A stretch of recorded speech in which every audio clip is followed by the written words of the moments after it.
Morning, Judge. Good morning. Happy Friday. Happy Friday.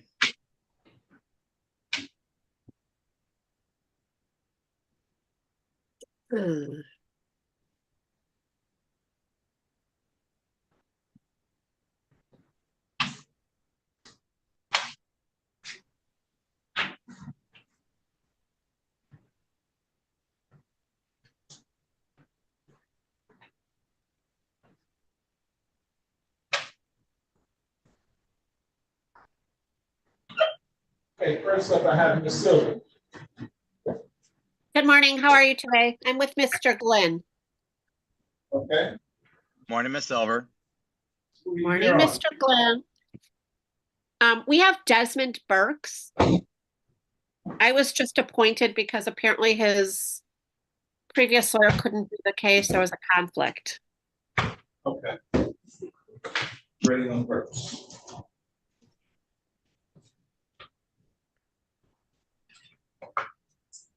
Calling case number 2405-724801, people of the state of Michigan versus Desmond Burks. Defendant is charged in count 1, homicide, murder, second degree. Defendant has a habitual offender for offense notice, mandatory 25-year sentence. Appearances for the record, please. Good morning, Your Honor. Mike Glenn for the people. My P number is 77516. And good morning, Your Honor. Gabby Silver appearing on behalf of Desmond Burks. All right. And what's your pleasure, Ms. Silver? Judge, I don't know if you would entertain setting this for one more PCC so that I can get the rest of the discovery from Mr. Glenn. He has provided me with a small amount of paper discovery, and I can have an opportunity to meet with Mr. Burks. Or You read my mind. Date. Okay. Yes. Given the slightest possibility this may resolve itself short of an exam? It might, given that it's a murder too, but I haven't seen anything yet. Okay. Know how to get to me, don't you? Court will adjourn the probable cause conference. I will adjourn it to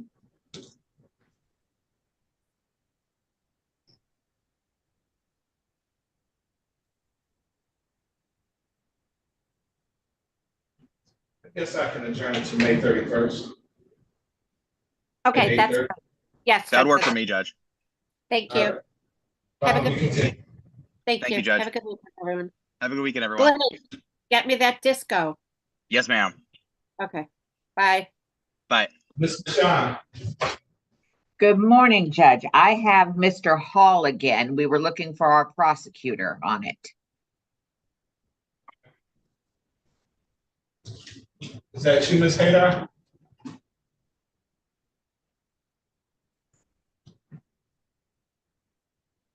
I think Ms. Haydar is on that. Hi, sorry, Judge. What was the question? Are you on Hall? No, I'm on Joshua Stewart. Oh, okay. I will wait ever so patiently. All right, thank you. Ms. Barrett, good morning. Good morning, Your Honor. I'm here on Adam Gladen for PCC. Thanks. Calling case number 2405-726001, people of the state of Michigan versus Adam Gladen Jr. Defendant is charged in count 1, interfering with crime report, committing crime, threatening to kill or injure. Count 2, assault with intent to do great bodily harm, less than murder by strangulation. Count 3, assault with a dangerous weapon. Count 4, domestic violence aggravated. Count 5, child abuse, 4th degree. Appearances for the record, please. Good morning, Your Honor. Shelley Drain for the people, P number 60249. Good morning, Your Honor. Yvette Barrett, E58142, appearing on behalf of Adam Gladen. And what's the pleasure, Ms. Barrett? Your Honor, at this time, I am requesting an adjournment of the PCC. Why?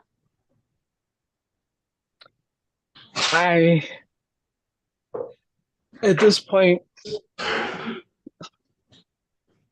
have not been able to be in contact with Mr. Gladen.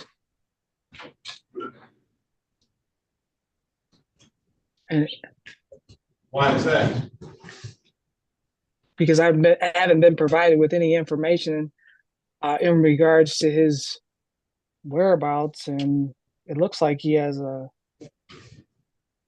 and I've been trying to get in contact with him, and I haven't had any luck with that, Your Honor. The designated time slot for his probable cause conference, why should not be entering a capious form?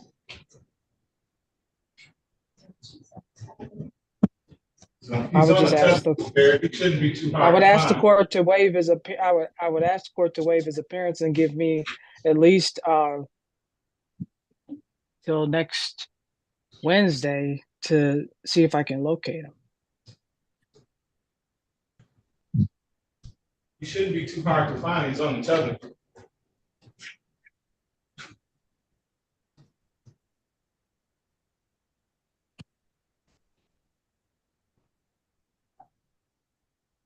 Excuse me, is this for Delquan Watson? No, sir. All right, sorry about that.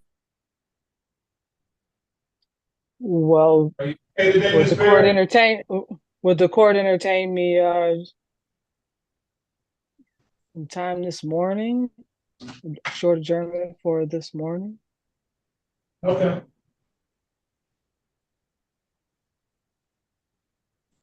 Sure. Let me know when you're ready. Okay. Thank you. Mr. Brown, good morning.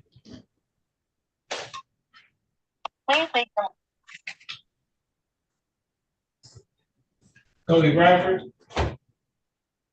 Sorry, Judge, I was trying to make a phone call. Hi, how are you today? Doing good. What can I do for you? I have, let me get the last name. Palooza. Let's see. It's for a PC today. Palazola, Deshawn. Okay. I don't. Calling case number 2405-726301, People of the State of Michigan versus Deshawn Palazola. Defendant is charged in count 1, assault with a dangerous weapon. Count 2, weapon is felony firearm. Count 3, assault with a dangerous weapon. Count 4, weapon is felony firearm. Count 5, police officer assaulted, resisting, or obstructed. Count 6, domestic violence. Appearances for the record, please. Good morning, Your Honor. Shelley Green for the people, P number 60249. Good morning, Judge, to you and your staff. Cody Bradford, Neighborhood Defender Service, P85944, here on behalf of Mr. Palazola. Judge, if we could set a brief adjournment, the number that we got from the court on the assignment, it says it's out of service. So I have had no contact with Mr. Oh, well, there's the jail with his name. Looks like he's in custody. Right. Okay, I didn't realize. So could we set this for a preliminary exam, Judge? All right, the court will continue to plead not guilty. We'll set this matter for preliminary examination. Out is May 29th at 10:15. 29 at 10:15, Judge? Yes. That should be fine with me. May 29th at 10:15. Wayne County Jail.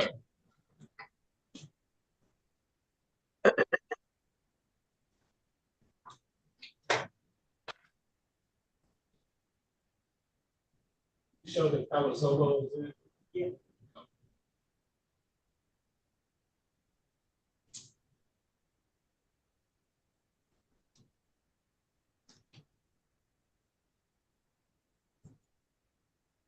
Judge, since we have the date and it looks like he's logged on, could we waive his appearance and then I'll just go see him before next week and talk to him? Sure. Okay. Nothing else on behalf of defense then, Judge. Thank you. All right, thank you. Have a good day. Sure.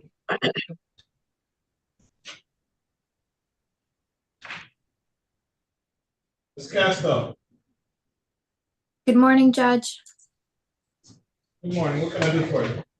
Your Honor, I'm here on Robert Moore, up for a PCC. Give me one second. Wayne County Jail, good morning. Good morning, Your Honor. Is that Mr. Palazola there? Yes, sir. Okay, his next court date is May 29th at 10:15 for an in-person exam. His attorney said he's gonna come see him this weekend. I wasn't trying to waive my what's the name? I'm sorry? I wasn't trying to waive my prelim. It's not waived. Uh, Your preliminary examination is May 29th at 10:15. all right. Good already. He's all set. Good. Okay, we're ready. Calling case number 2405-699301. People State, Michigan versus Robert Moore. Defendant is charged in count 1, assault with a dangerous weapon. Count 2, weapons of fire. Count 3, domestic violence. Appearances for the record, please. Good morning, Your Honor. Shelley Drink for the people, P number 60249. And good morning, Your Honor. Nancy Kessa standing in for the attorney of record, Ms. Cheryl Quick, on behalf of Mr. Moore, P number 80549. Your Honor, Mr. Moore is in your waiting room if we can let him in.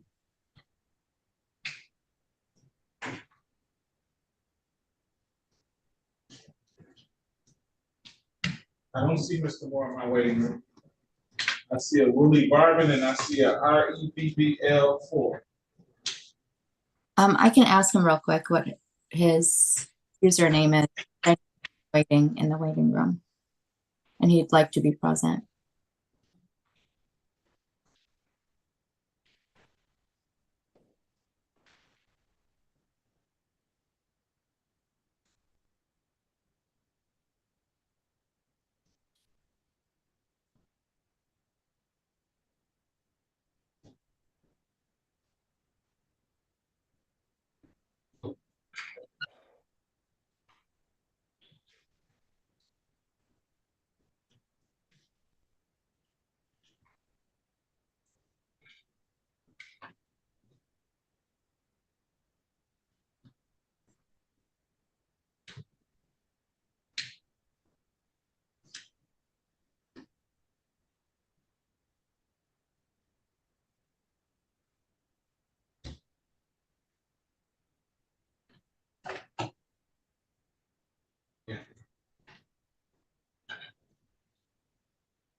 Okay, I think we're ready on call now.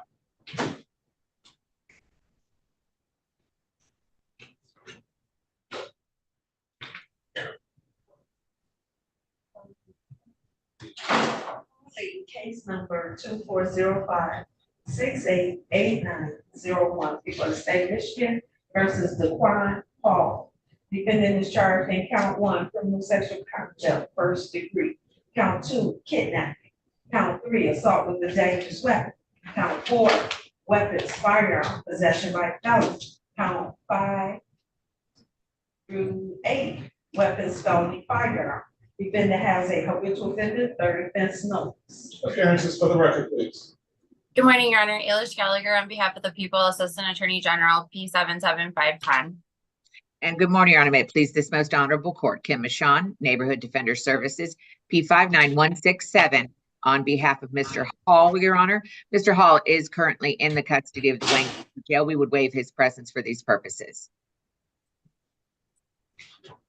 Okay, and who is this person that's here called Delquan? That's not him? I do not know, Judge. Last I knew, he was in the Wayne County Jail. Delquan Hall, are you here? Say he's on a personal bond. He's on a personal bond with the tether. Then that might be him. No, this is Delquan Watson. Oh, Delquan Watson, I'm sorry. Quite all right, Judge. Last I knew, he was still in the Wayne County Jail. They had not got a tether on him yet. So we would waive his appearance for these purposes. Okay, the court will waive the defendant's presence. What's your pleasure? We'd like an in-person preliminary examination, Judge. And how is May 31st at 10 o'clock? One moment, if I may.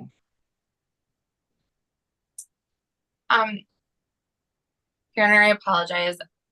I have an appointment right now at 1 on that day, but I know that might not conflict with Your Honor's calendar. If we start at 10, we should be fine, I guess. Sorry. Say that again. I'm sorry. I didn't hear you. I have a 1 o'clock doctor's appointment that day, but if we start at 10, I think we'd be fine. So I'm sorry. I think it's fine. Be fine at 10 o'clock. Yep. I'll have you on.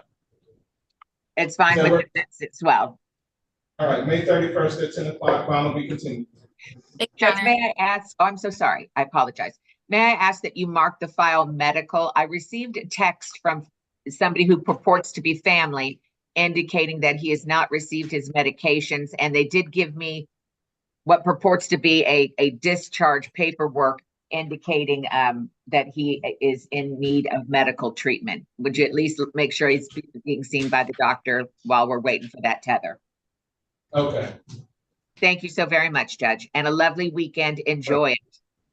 Thank you. Enjoy your long weekend as well. Thank you, Your Honor. Ms. Casco.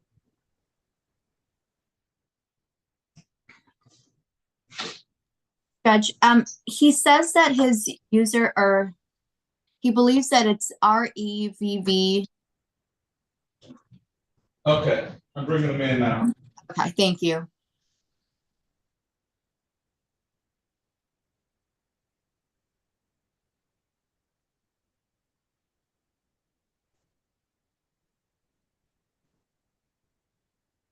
I think we're ready. Calling case number 2405699301. People of the state of Michigan versus Robert Moore. Defendant is charged in count 1, assault with a dangerous weapon. Count 2, weapons felony firearm. Count 3, domestic violence. Appearances for the record, please. Good morning, Your Honor. Shelley Drain for the people, P number 60249. And good morning, Your Honor. Nancy Castro with NDS. On behalf of Mr. Robert Moore, I'm standing in for his attorney of record, Ms. Cheryl Quick. My P number is 80549. Mr. Moore is present. Tell us your name, Mr. Moore. He hasn't connected his audio. Anyway, I see him. What's your pleasure, Ms. Casco? Your Honor, if we can schedule this matter for a preliminary examination, please. House May 31st at 9:30. Judge, do you have anything? Actually, that might work for Ms. Quick. She's got one other matter in the morning. Do you have anything later in the morning, or is that it? It's May 31st at 11:15. That's perfect. All right, May 31st at 11:15. Donald, we continue. Okay, thank you so much. I can't. What? Mr. Moore, you can go ahead and log off, sir. Hello? Hello? We concluded, Mr. Moore. You're all set. You can log off. I'll talk to you after. It is May 31st at 11:15, sir. Oh, okay. That'll be in person in 36th District Court. All right, thank you. Mr. Cohen, good morning. Good morning, Your Honor. What can I do for you? I'm here for the matter of Joshua Stewart.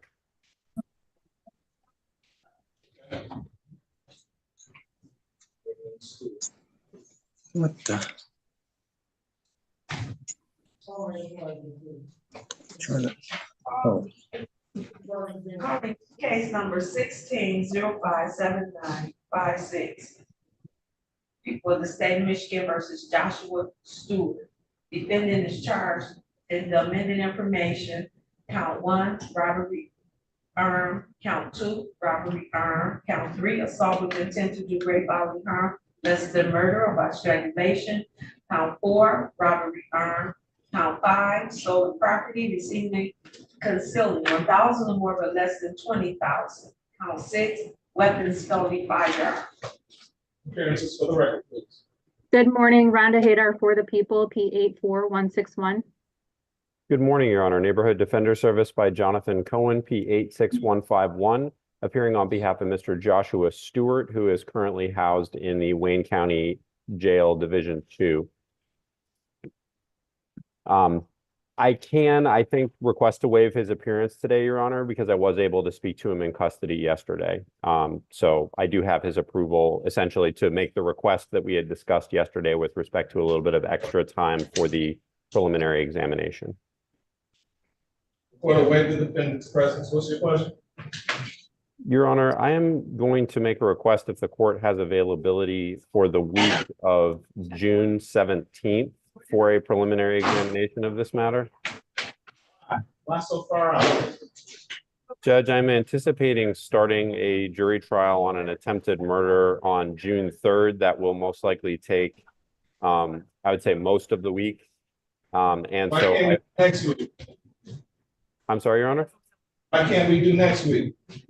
So as I stated yesterday, it might have been off the record, but so I'll reiterate my position. Your Honor, I was just brought onto this case 2 days ago at this point, and this is a case that has been come back from the Michigan Supreme Court following an appeal that resulted in the court ordering a new trial based on a finding that Mr. Stewart's confession, which was the majority of the evidence against him, was inadmissible.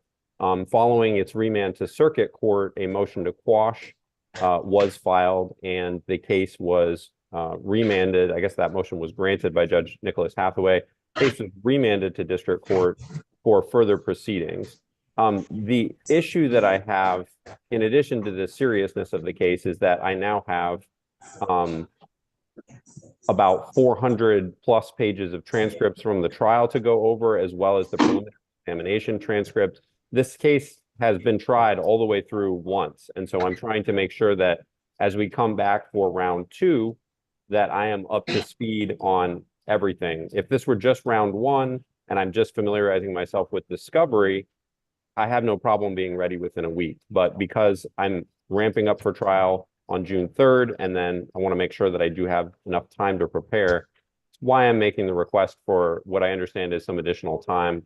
And Mr. Stewart has indicated to me that he is comfortable waiving any 21-day rule and giving me adequate time to be prepared. He may be comfortable with it, but I'm not comfortable with putting it out to June 17th. So, Judge, if the court wants to set it sooner, I guess I do want to broach a potential procedural issue, which is that I don't believe the remand order put any particular limitations, so to speak, on the further proceedings that would be appropriate in the district court level. I don't know. They don't control my docket, I do. Absolutely, Your Honor. I guess the issue, I don't know if it's an issue, but it seems that the conclusion has been that the appropriate remedy at this point would be to have a completely brand new preliminary examination. And I guess I'm wondering whether it would be appropriate for this court to make a determination as to whether the evidence presented at the original preliminary examination was sufficient for a bindover in the absence of the confession, essentially making a bindover decision based on what remains. I unfortunately have not had enough time to do research on whether it's appropriate to order a whole new preliminary examination versus just making a determination on the original record minus the inadmissible evidence. I think that was the order, that we start all over again with the new preliminary examination. Okay, and I can't naysay that. I haven't had a chance to review Judge Nicholas Hathaway's order, I should say. So if that was the order. Yes, Judge, my understanding of the order was that we do a whole new preliminary examination. I'm prepared to proceed. I have about 5 witnesses. Again, as I stated yesterday, one of my witnesses is being held on no bond in Florida pending for a murder too down there. So I don't know that I'm going to be able to get him. I've been in contact with the Miami-Dade County Prosecutor's Office, but he's not like serving a prison sentence. He's down there being held on bond for a homicide. So that's my only thing, is I might be asking to read in a transcript from the previous preliminary examination for him, but otherwise I have 4 to 5 other witnesses ready to go to redo the exam without the interrogation. When does your murder trial start, Mr. Cohen? It starts June 3rd, and it's an attempted murder, an AOM, Judge. It starts June 3rd. I'm still trying, last ditch efforts to settle the case. It's possible it does not go. If the court is setting this exam next week, I would just ask if it could be towards the end of the week so that I can have as much time as possible to be prepared, Your Honor. Well, I wouldn't do that to you for next week. I was thinking the week of June 3rd, but you may be in trial then. It's possible, Judge, and certainly I could, as soon as I knew otherwise, I could come back to the court, and if a scheduling change were in order and could be arranged, I'd be happy to accommodate that if my trial does not go on June 3rd. I don't want to go any further out than June 11th.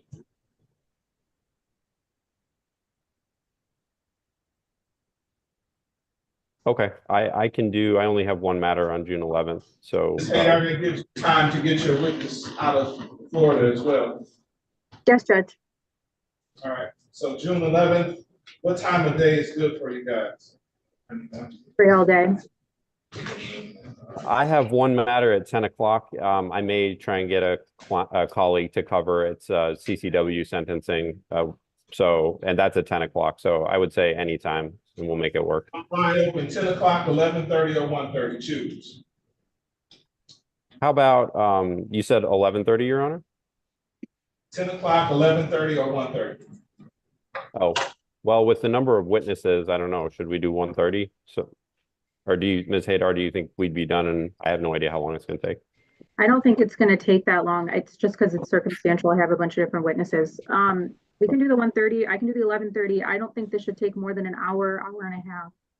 Okay, I'm fine with 11:30 if that works for everyone else. Okay, so we will do June 11th at 11:30. Oh, we have a little bit of housekeeping matter too. There's a felony murder. Was that count dismissed?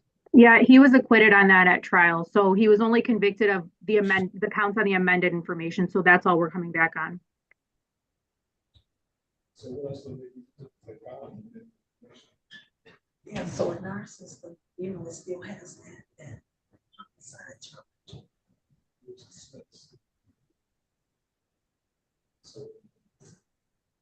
So we just dismiss it. Our system. Dismissed the trial. So it's the file of information at that time. So we need to dismiss it out of our system.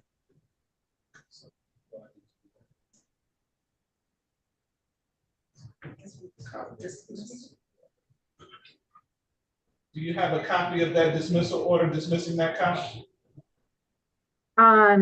I can ask the trial judge to see if they have it in their file because he was acquitted of it. So I don't know how it's like a verdict form or how they would do that. I can find out to see. But I filed an amended, or I sent an amended information report with a new bind over sheet for the charges now that we're working with. I'm sorry, say that again. I sent over last week, last Friday, the 17th, a new packet with amended information and a new bind over form for the charges that we're working with now. Okay. So if you want, I can email a copy of that to you if that helps.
Yeah, I'm gonna have to take that down with her. All right, I think we're all set. Okay, thank you. So June 11th at 11:30. Very good. Thank you, Your Honor. Thank you.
Trustee.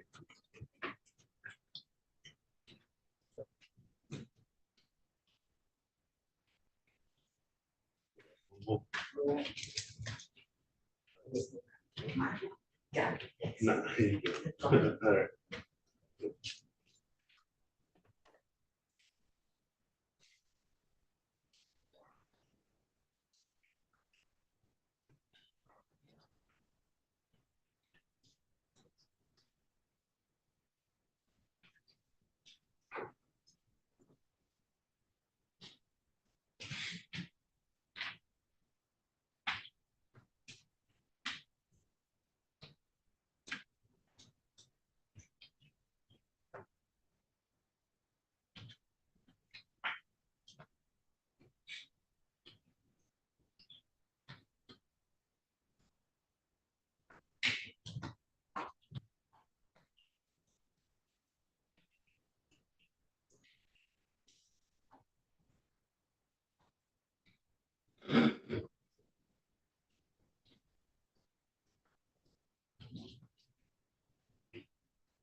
Yes, she's.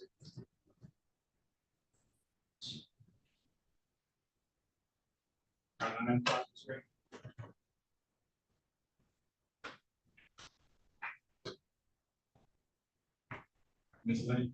Hi, Your Honor. Good morning. How you doing? Good morning, Your Honor. How are you? I am here. Mr. Calhoun thought it was on Zoom. There was some miscommunication, so he's on his way here. I spoke with him this morning. I talked to him about 2 minutes after 9, and he was logged into Zoom, and I said it'd be here, so he's on his way.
Are you gonna beat this up?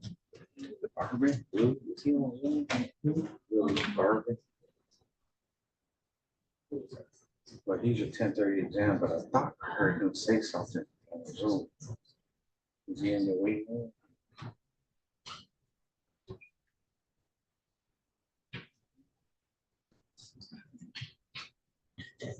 Yeah. Yeah, he had 10:30.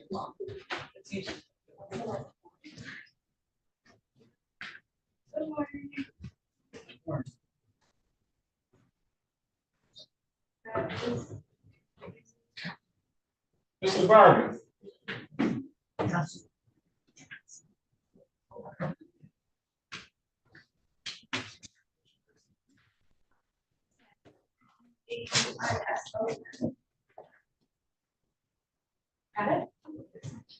And just wait for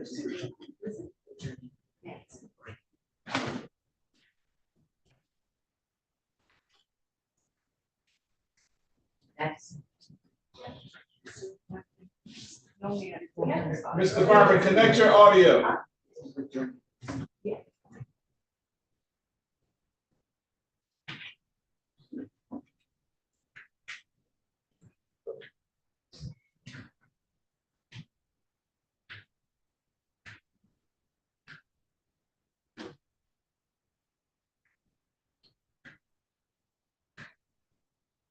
Connect your audio, sir.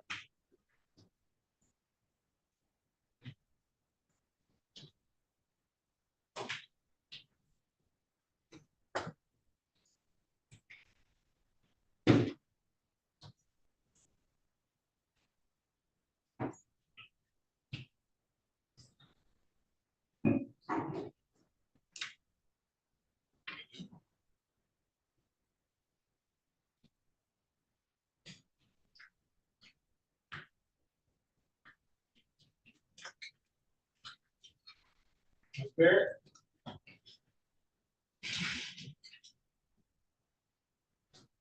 Yes. Are you able to contact him? No, I have not been able to contact my client as of yet. I would ask for the court to waive his appearance and set this for preliminary examination.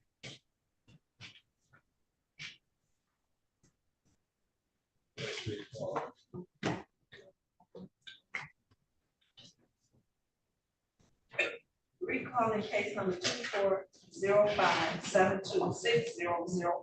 People of the state of Michigan versus Al Gladen Jr. Defendant is charged in count 1, interfering with crime report, committing crime, threatening to kill or injure. Count 2, assault with intent to do great bodily harm, less than murder or by strangulation. Count 3, assault with a dangerous weapon. Count 4, domestic violence aggravated.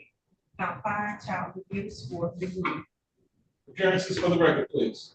Good morning, Your Honor. Shelley Drain for the people, P number 60249. Good morning, Your Honor. Yvette Barrett, P58142, appearing on behalf of Adam Gladen. Your Honor, I'm asking to waive his appearance and set this matter for a preliminary examination. All right, the court will waive the defendant's presence, continue to plea of not guilty, and set this matter for preliminary examination. House May 31st at 9:30.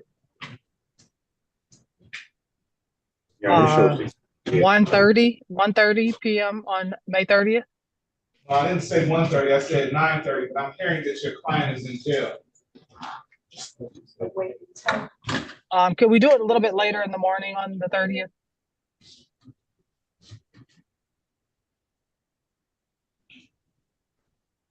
May 31st at 11:45. Okay, that sounds good. May 31st at 11:45. Your client's still in jail, Ms. Barrett. Have they been able to pull him up in the Zoom room in the Wayne County Jail? No, he's not on our jailers list to be brought before the county. Okay, so he's scheduled for preliminary examination May 31st at 11:30. 11:45. 11:45. Thank you. Have a good weekend.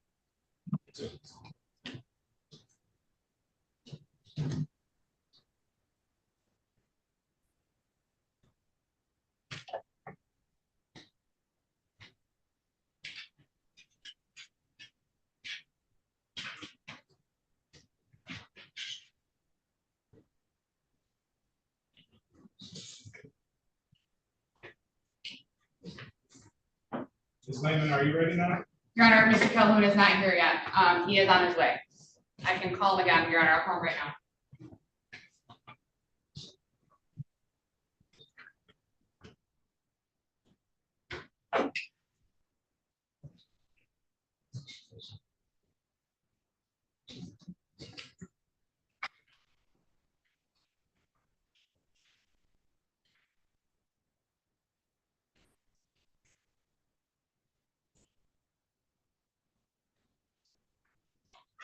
Connect your audio, people.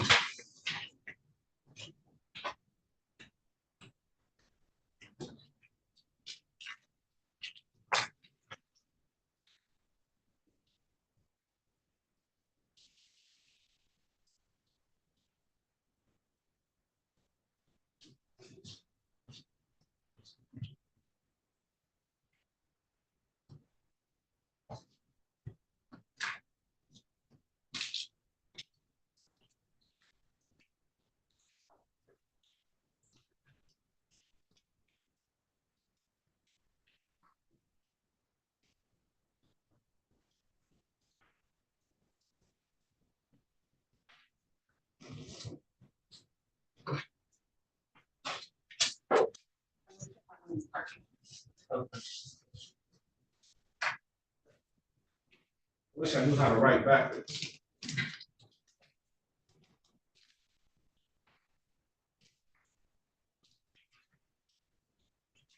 Recording a court phone. Don't get you. Okay, here we go. Sir, I hear Mr. Burks. Yes, now we can hear you. My mother-in-law did not know what to do. Okay, why are you on Zoom anyway? You're supposed to be here in court at 10:30. Oh, well, see, everybody, they gave me the Zoom stuff. No, sir, you're supposed to be here at 10:30. We're waiting. Get moving. All right, I'll be there. Get it ready. All All right, thank you, sir. He ain't even supposed to be there. Why did they tell him to do this Zoom shit?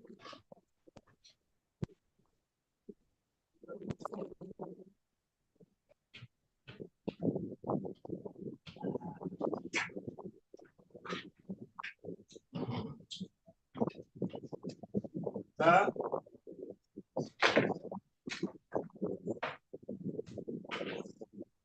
You say what?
DeAndre Calhoun.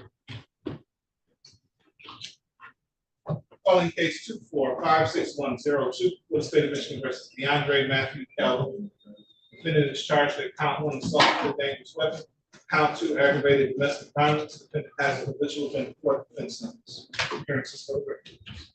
Good morning, Your Honor. Madison Oro on behalf of the people requesting permission under MCR 8.120B under the supervision of Attorney Shelley Drain. Permission granted. Thank you. Good morning, Your Honor. Marielle Lehman, Q 74760 on behalf of Mr. Calhoun. Mr. Calhoun, please state your name for the record. There's a date and time set for preliminary examination. Are you ready to proceed? Your Honor, the complaining witness in this case is on her way to court.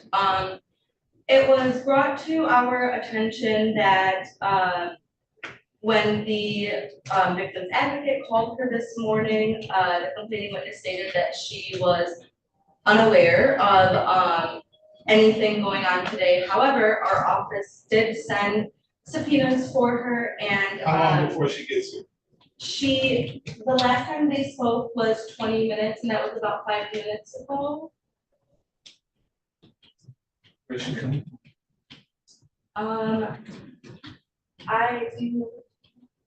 Your Honor, I'm not sure. She did say that she works from home so that she would be, she was getting up and coming. And she said it would take her 20 minutes. Thank you, Your Honor.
victim applicant called the and let her know that, we had until 9:45 on this case, and she stated that her ETA is 9:50.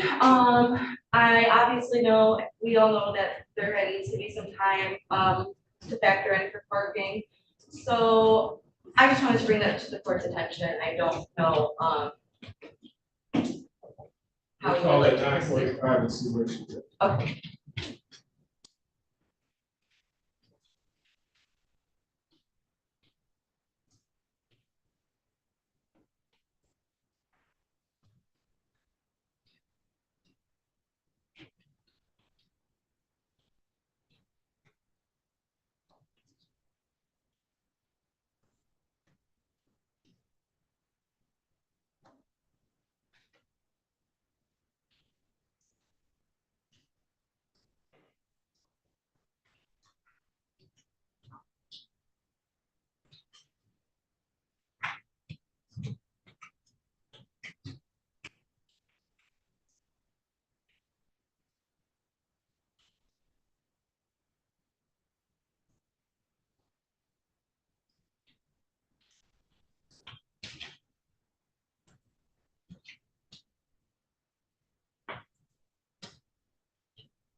Yes, sir. Yeah.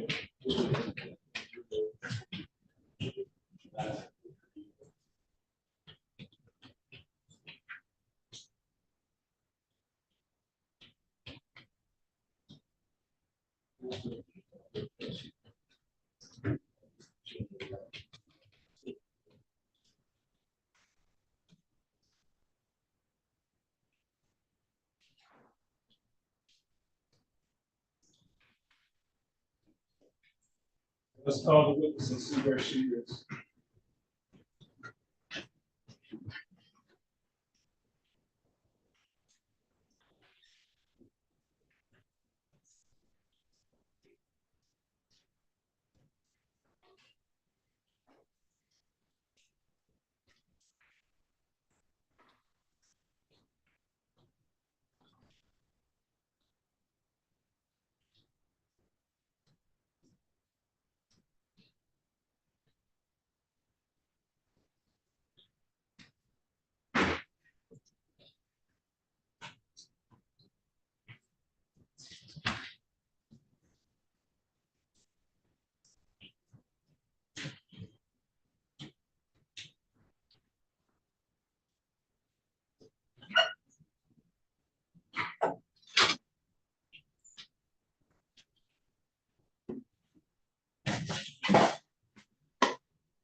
Yeah.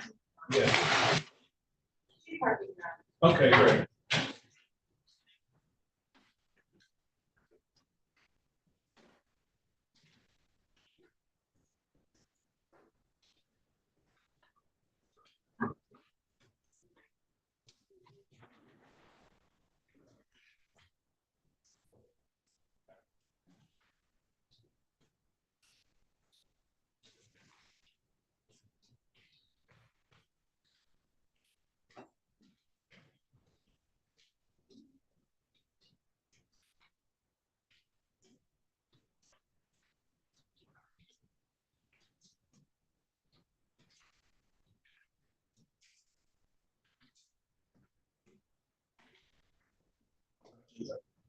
Yeah.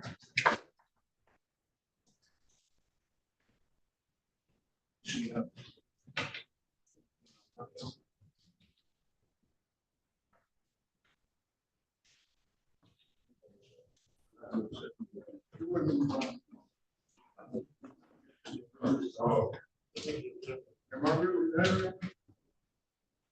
Mr. Harris. Yeah, How you doing? I'm doing fine, sir. Good.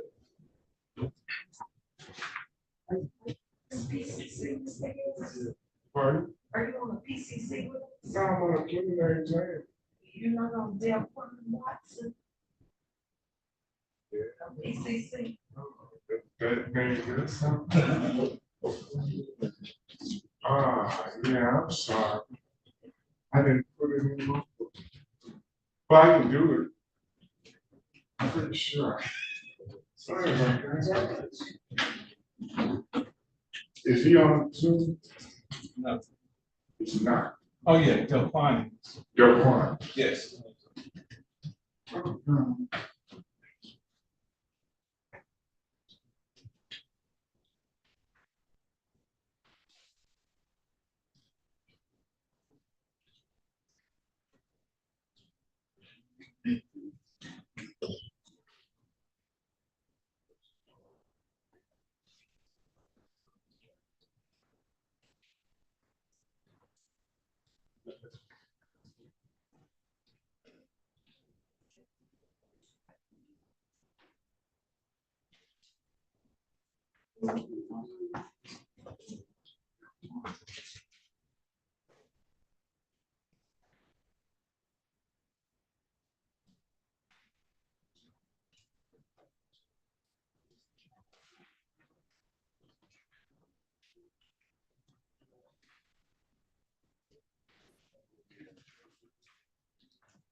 Want to go ahead and do that PCC? Yeah, Judge.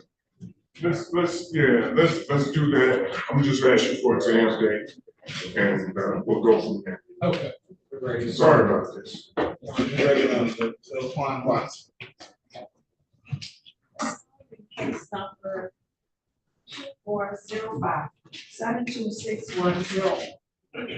For the state of Michigan versus Delquan Watson. Defendant in charge of count 1, home evasion, first degree. Count 2, weapons felony firearm. Count 3, motor vehicle, unlawful driving away. Count 4, assault with a dangerous weapon. Count 5, weapons felony firearm. Count 6, domestic violence. Appearances for the record, please. Good morning, Your Honor. Madison Oral on behalf of the people requesting permission under MCR 8.20B under the supervision of Attorney Shelley Drake. Good morning, Your Honor. Why? Good Morning, Your Honor, Wyatt here, 354-891, on behalf of Delquan Watson, who appears via Zoom. I appear in person. Mr. Watson, would you give your name for the record, please? Delquan Watson. What's your pleasure, Mr. Harris? Your Honor, I'm going to ask this court to give us a preliminary exam date. How is May 29th at 11:30?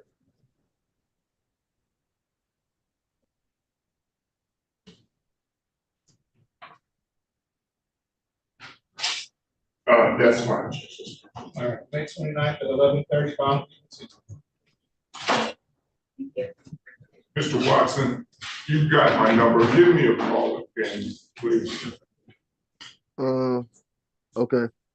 Do you have my number, Mr. Watson? Is it 313-549-7659? Perfect, yes. Please give me a call and text me your number. Okay.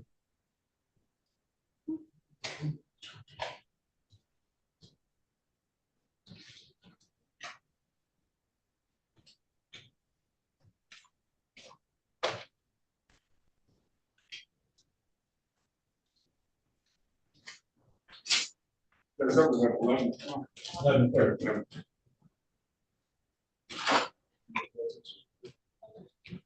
You're all set, Mr. Watson. Okay, thank you.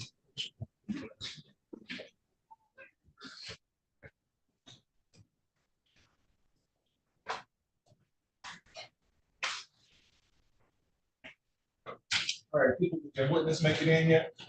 I believe she did, and I believe the advocates are ready now.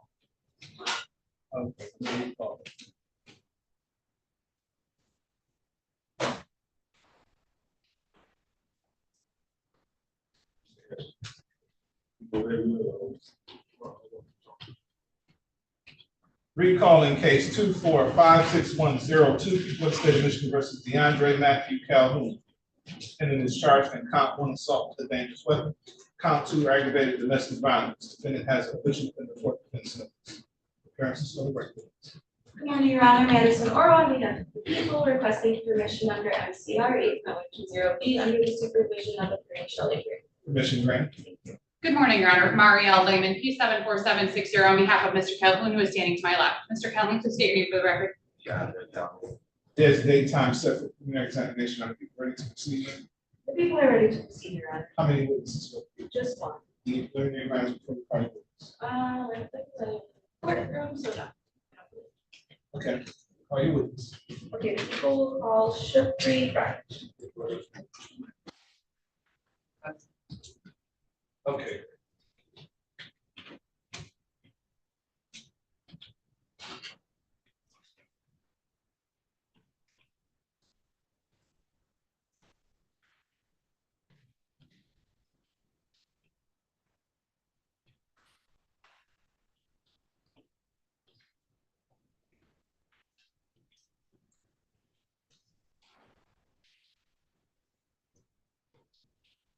And please raise your right hand. Do you swear or affirm to tell the truth, the whole truth, and nothing but the truth, so help you God? Yes. Thank you. Please have a seat in the witness box right next to me.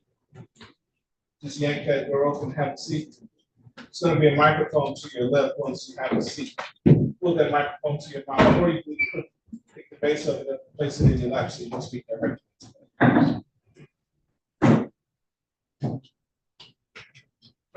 Maybe get me ready.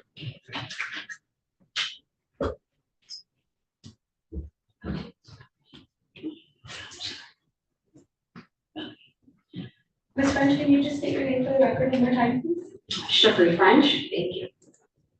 Ms. French, I want to draw your attention to October 26th of 2023.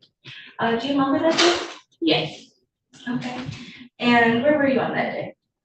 I was on Warren in Livernois gas station, scheduling the exchange for our son Samir. Okay, and you said a gas station on Warren and Livernois, would that be in the city of Detroit? Yes. Okay, in the county of Wayne? That's correct. Perfect. And you said we were setting up an exchange for your son. When you say we, who are you referring to? DeAndre. Okay, and who is DeAndre? Well, first of all, what is DeAndre's full name? DeAndre-Calhoun. Thank you. And what, who is DeAndre or Mr. Calhoun to you? He is the father of my baby Samir. Okay. And did anything happen during this child exchange? Yes, DeAndre had Samir since October 19th. On October 26th, we had a via text message to agree to meet at a common area at this time, and we exchanged text messages. It was around 4 p.m. and it was on a Thursday, so we agreed on text message for him to exchange Samir to me. Okay. Yeah. And I just want to go back a little bit, I'm sorry. So obviously because you have a child in common with Mr. Calhoun, if you were to see him in the courtroom today, you'd be able to identify him? Yes. Okay, and do you in fact see him here in the courtroom today? Yes. Can you please identify a piece of clothing that he's wearing for the court? He's wearing black button-up shirt. Okay, thank you. Your Honor, please let the record reflect that the defendant has been identified. Thank you. Okay, so I just want to go back to now how you stated that you guys were planning for the exchange via text, planning to meet up, and there were some text messages planning for the time and location that you guys would meet up at? Correct. Okay.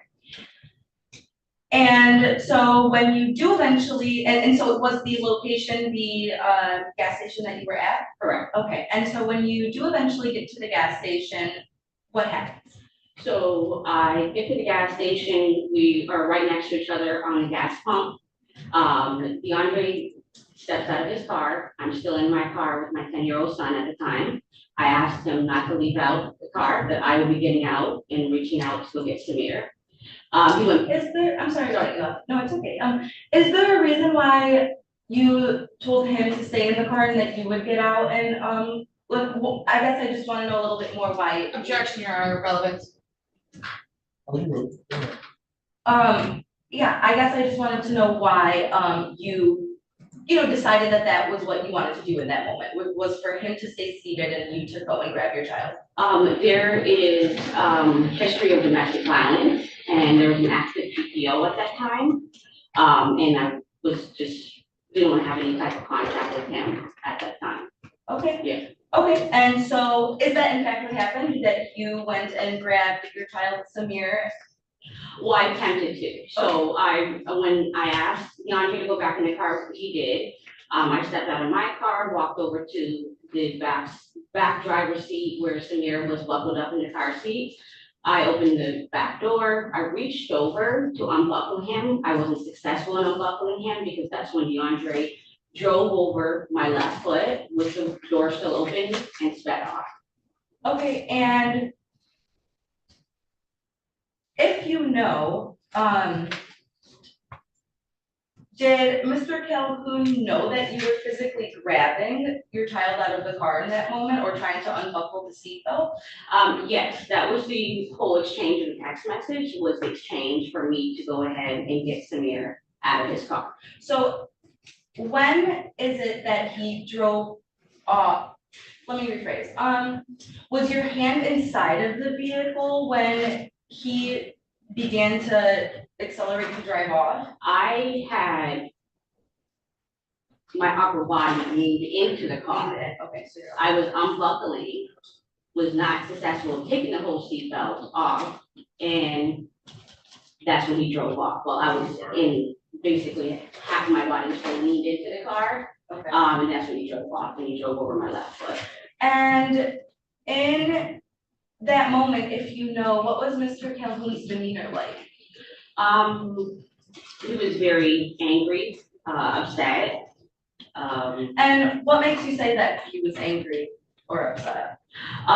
Just his tone, and him wanting to first get out the car, and he was upset for me to ask him to get back in the car, so I just offered that conversation. Okay, so Yeah. So how would you describe his initial reaction when you asked him to stay in the car? He was upset but he went back in. Okay. Yeah.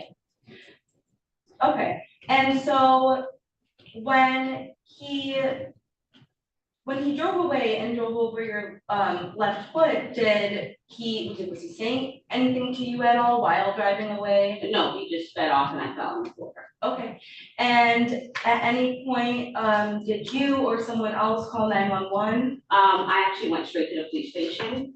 Okay, so this might be a silly question, but how did you get to the police station? I had a friend come pick me up. Okay. Yeah, I had a friend come pick me up and we went straight to the police station to make the report. They did ask if I needed medical at that time. I did, but I was headed over to the urgent care already. Okay, and so and so you were headed over to the urgent care, and what urgent care did you go to? I went to the Verner urgent care right there on Verner and 75 in Southwest. Okay, and did you sustain any injuries from this? Yes, I did an x-ray when I was there and fractured my left toe. Okay, and have you received any treatment for those injuries? Yes, I have. And what treatment was that? I had a cast, I had a wrap on and just medication at that time. Okay. Yeah. And how is your foot today? It's getting better. Okay. And your toe? Same thing? Okay. Okay. Your Honor, I don't believe I have any further questions at this time. Cross exam. Yes, Your Honor, thank you. Good morning, Ms. French. Good morning. You and Mr. Calhoun were in a relationship prior to October of 2023? Prior, yes. The relationship had ended right around October of 2023, is that correct? Before then. And Mr. Calhoun had your child with him on October 26th of 2023? Correct. And he had met you so that you could spend time with the child, is that correct? No. And that was at a gas station at Warren, Illinois in Detroit? Correct.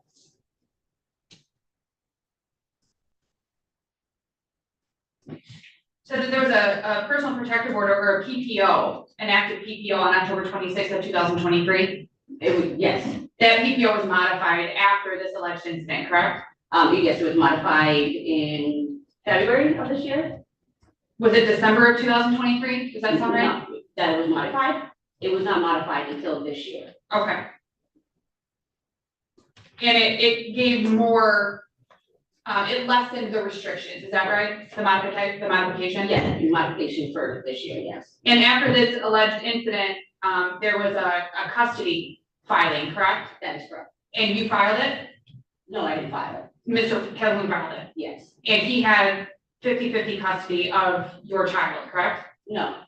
We are in temporary custody right now. Right. Are you asking me, did he have custody at the time of the event in October? No, we said he did. We said that your son was with him on October 26th of 23. But as part of the custody proceeding, yes, you have joint custody. Correct.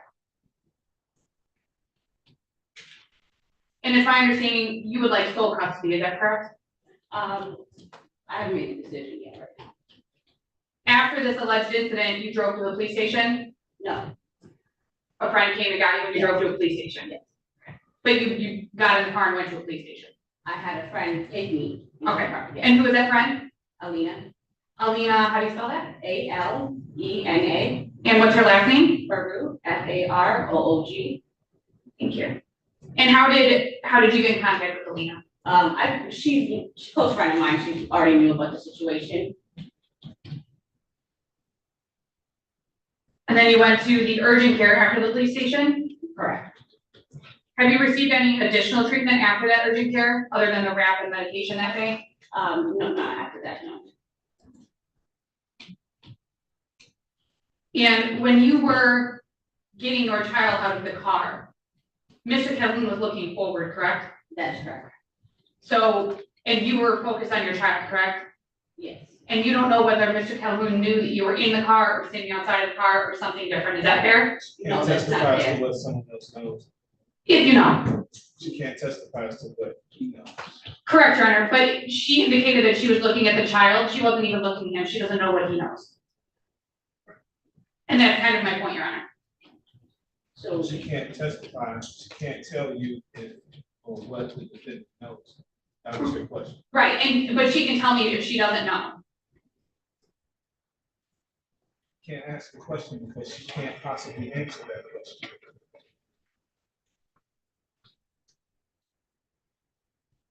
You don't know whether Mr. Calhoun was looking at you or not, is that fair? I was paying attention to getting my child out. Okay. I have no further questions, Your Honor. Any redirect? No, Your Honor. Ma'am, what kind of car was this? My car or DeAndre's car? DeAndre's car. He has a 2022 Durango, Dodge Durango stuff. Two-door or four-door? Four-door. And your child was in the back seat of this vehicle? That's correct. Was it behind the driver's seat or the passenger seat? Right. So behind him. That's correct. So you asked the defendant to stay in the vehicle and you would get the child out, is that right? Yes. And I take it you opened the door? Yes, I did. And in trying to get the child out, is it fair to say that some portion of your body was inside the vehicle? Yes. As you were trying to unfasten the seatbelt? That's correct. How long were you in the car before the car took off? Maybe a minute or two, maybe. A whole minute or two? Yeah. All right. As the car took off, you said that he didn't say anything, right? No. Did you say anything? No. You didn't say, hey, ouch, stop, Oh. what are you doing, anything? Oh, I was screaming when he drove off, yes. You were screaming. Oh, I fell on the floor, and then my 10-year-old son was racing after me. Where's your 10-year-old son? He's at school. No, where was he at the Oh, time? he was in my car, so I picked him up from school. I see. Yes. Okay, so you're screaming and the child remains in the car, correct? Baby, yes. Did the defendant come back to see about you or anything? No. He's there. When is the next time you saw or heard from the defendant? October 30th. This happened on the 26th? Yes, October 26th. Did you call him or he called you? Or the fact to meet up. No, on the 30th. Well, the 30th, he broke into the house, and that's why we got contact. All right. Yeah.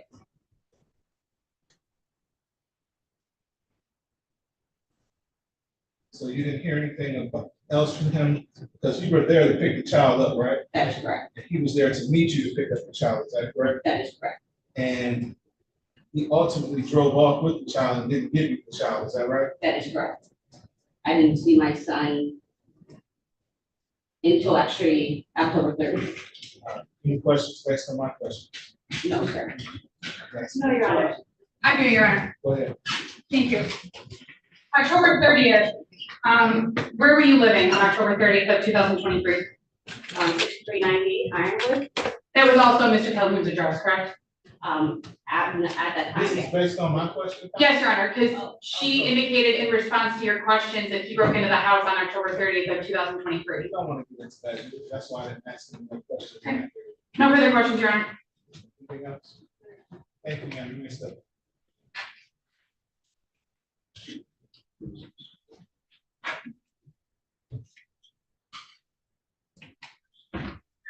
Any other witnesses for the people?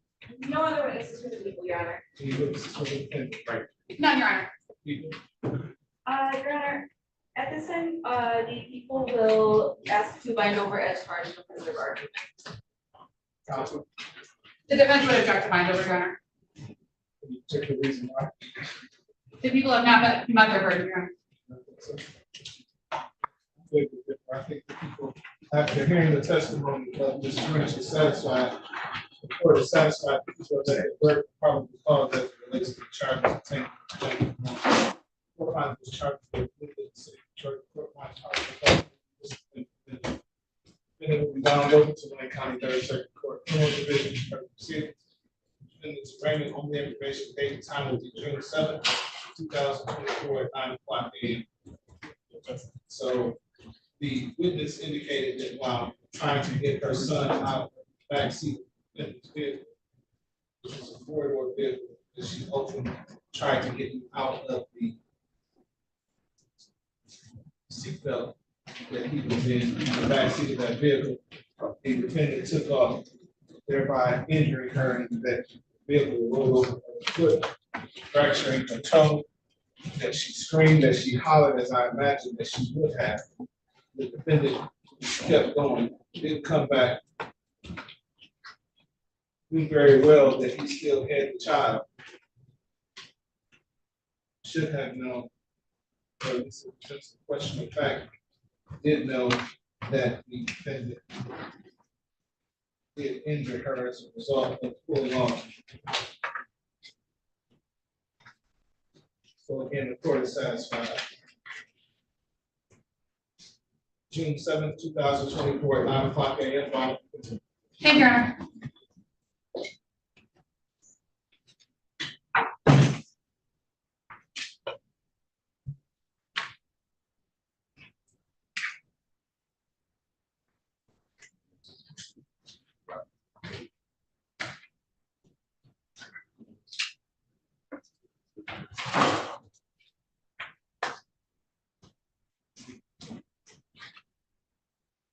Uriel Lester. Yes, Your Honor. Here. Calling case 2457114, people of the state of Michigan versus Uriel Kitwani Lester. Defendants charged with count 1, weapons, firearms, possession by prohibited persons. Count 2, assault with a dangerous weapon. Count 3 and 4, felony firearm. Count 5, domestic violence, second offense. Defendant has a petition within the 30 minutes of experience to work. Good morning, Your Honor. Madison Oral on behalf of the people requesting permission under MCR 8.120B under the supervision of Attorney Shelley Drake. Commissioner Grant. Good morning, Your Honor. Zena from Wood, P 85232, on behalf of the defendant who is present. Please state your name for the record. Uriel Lester. There's date, time set for preliminary examination. Are you ready to proceed? The people are not ready to proceed, Your Honor. The complaining witness was notified of today's date and time of the preliminary examination. She is not present here today, so we are unable to proceed without her testimony. And we do wish to move. Court will dismiss this matter without prejudice. Thank you, Your Honor.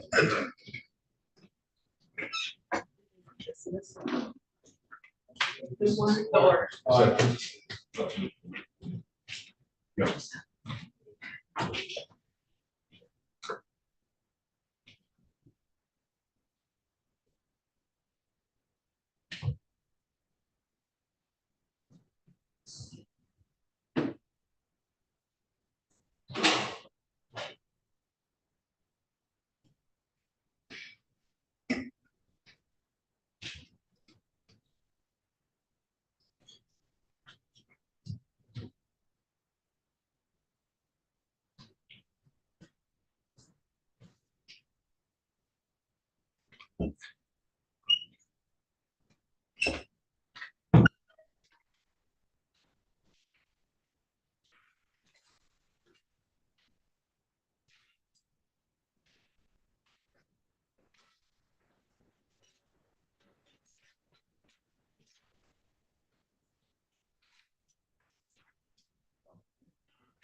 Thank you, Your Honor. Have a good weekend. Thank you. You as well. Enjoy your holiday.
Did I miss something, ladies? Were you guys talking to me? We just get. Oh, no, we thought we missed something. We thought you were laughing at us.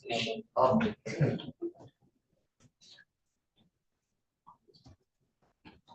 Yeah, Jay. Yeah, Mr. Royster. Which is Royster? Just one. It's just that.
Mr. Montgrady, I'm sorry, I forgot you were there. What can I do for you?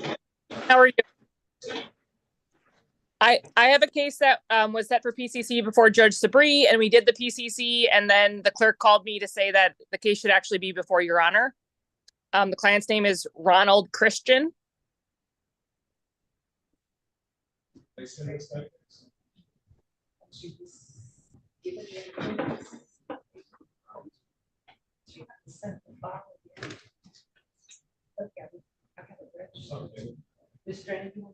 Yeah. Next case. Ready, Jeff? Yes. Calling case number 2405-5665-801, people of the state of Michigan versus Ronald Christian. Defendant is charged in count 1, motor vehicle, unlawful driving away. Count 2, weapons, firearms, possession by felon. Count 3, weapons, stolen firearm. Count 4, assault with a dangerous weapon. Count 5, weapons, stolen firearm. Count 6, domestic violence, third offense notice. Appearances for the record, please. Good morning, Your Honor. Shelley Drury for the people, P number 60249. And good morning, Neighborhood Defender Service by Kate DeMott Grady, P83667, on behalf of Mr. Ronald Christian. Mr. Christian is in county jail. He was present before Judge Sabri earlier today. I would ask the court for permission to waive his presence. Court will waive the defendant's presence. What's your pleasure? Your Honor, we're requesting a preliminary examination date as well as digital discovery. Was May 29th at 11:15. Let me just check my calendar. I believe that works for defense. Actually, no, Your Honor. Oh, no, that works. I'm sorry. I have a PCC in Romulus, but I can do that on Zoom. All right, May 29th at 11:15, bond will be continued. Thank you. Thank you.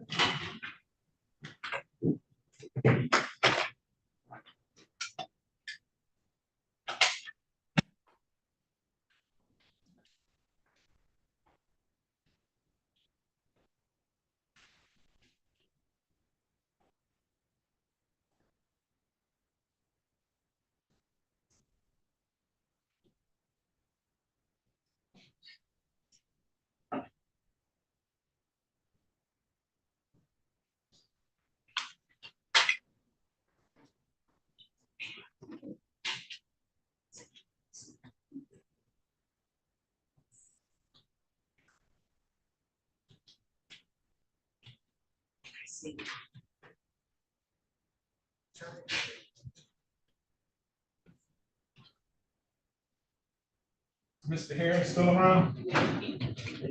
He is, Your Honor. I saw him talking to his client. Okay.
Yeah. Yes. This has.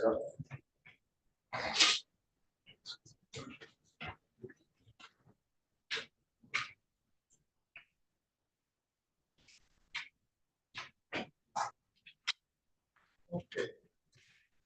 Joe Garvin Jr. Yes. Calling case 2457088, what's the Michigan versus Willie Joe Garvin Jr. Defendant is charged in count 1, assault with a dangerous weapon.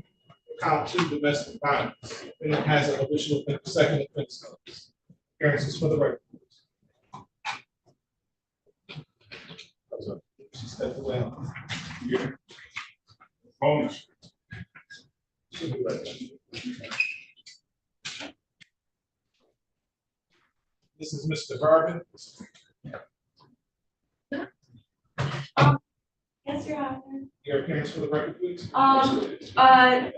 Madison Oral on behalf of the people requesting permission under MCR 8.120B under the supervision of Attorney Shelley Drain. Commission Drain. Thank you. Good morning, Your Honor. Quiet here, 354-891. Today is the day you can set for preliminary examination. I have reviewed with my client's rights to an examination. However, he wishes to waive those rights, and I present him before you. Please raise your right hand, sir. You swear or affirm to tell the truth, the whole truth, and nothing but the truth, so help you God? Yes, sir. Thank you, sir. You understand you have a statutory right to have a preliminary examination.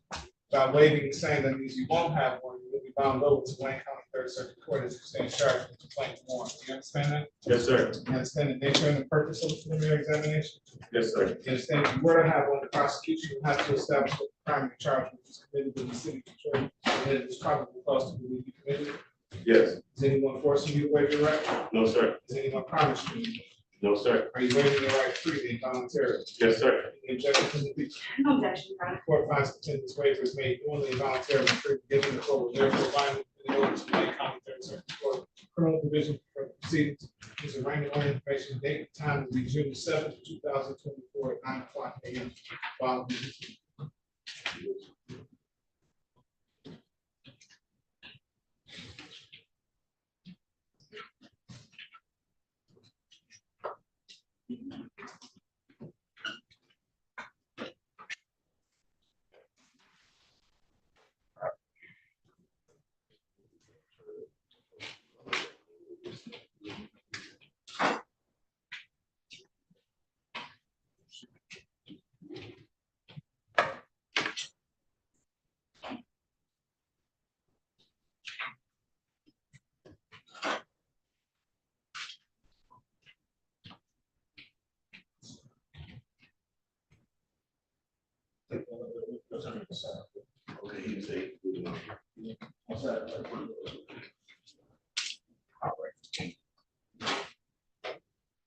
What's going on, Mr. Harris? Hey, brother.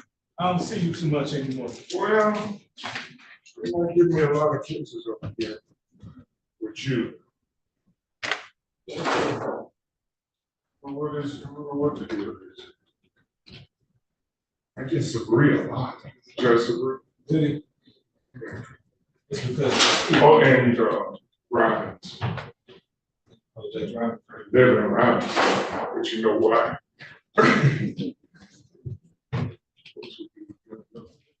Robbins, is she criminal?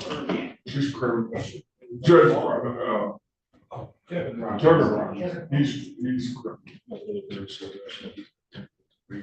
Okay, guys, you guys have a good weekend. Thank you, you too. Have a nice holiday. You too.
May I coach for a moment?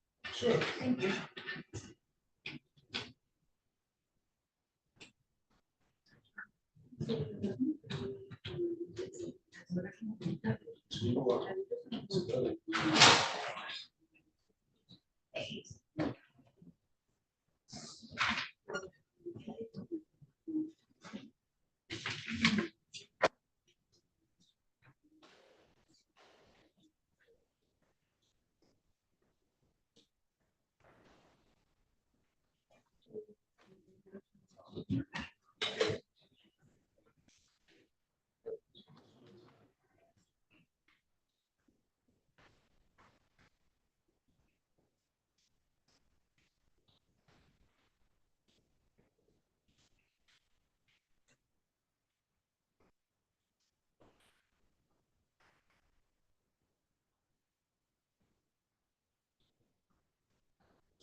Oh, okay. Thank you.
No, I didn't.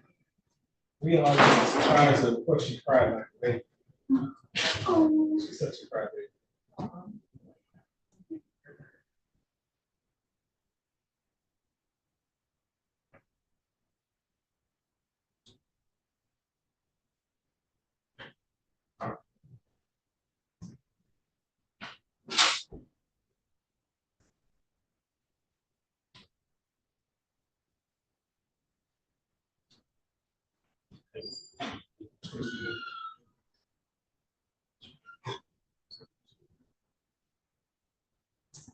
Hello there, how are you? Hi.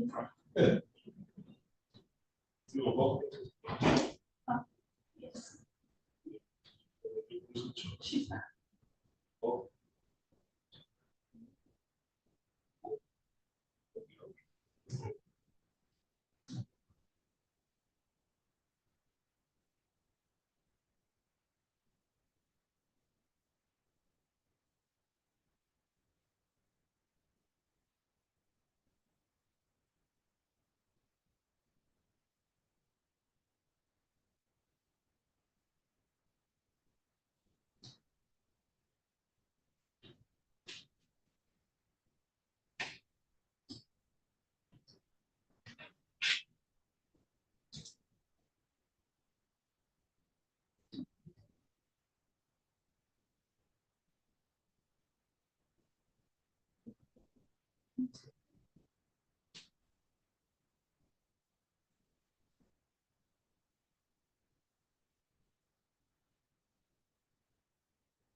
Holiday seven. You guys gonna do anything? Yeah.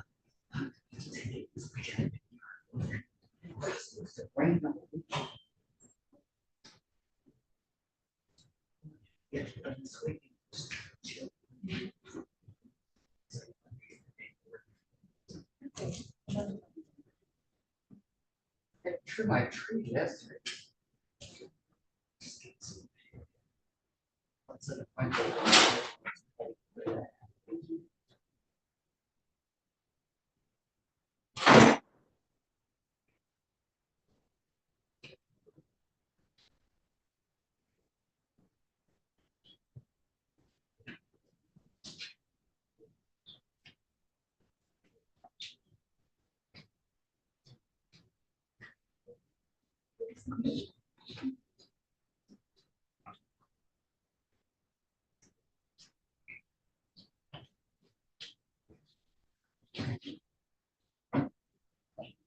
do.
Ms. Dwayne, are we ready? Through my client, he's up here at 11, Judge, he's out of way right now, but like he wait through the juries. Wait his appearance. We gotta get to point A before we get to point C. Why is everybody late? I gotta check my jury. I just. I'll talk louder. As I'm getting older, I just never hear negative things that court says. That was a good one. It was pretty creative.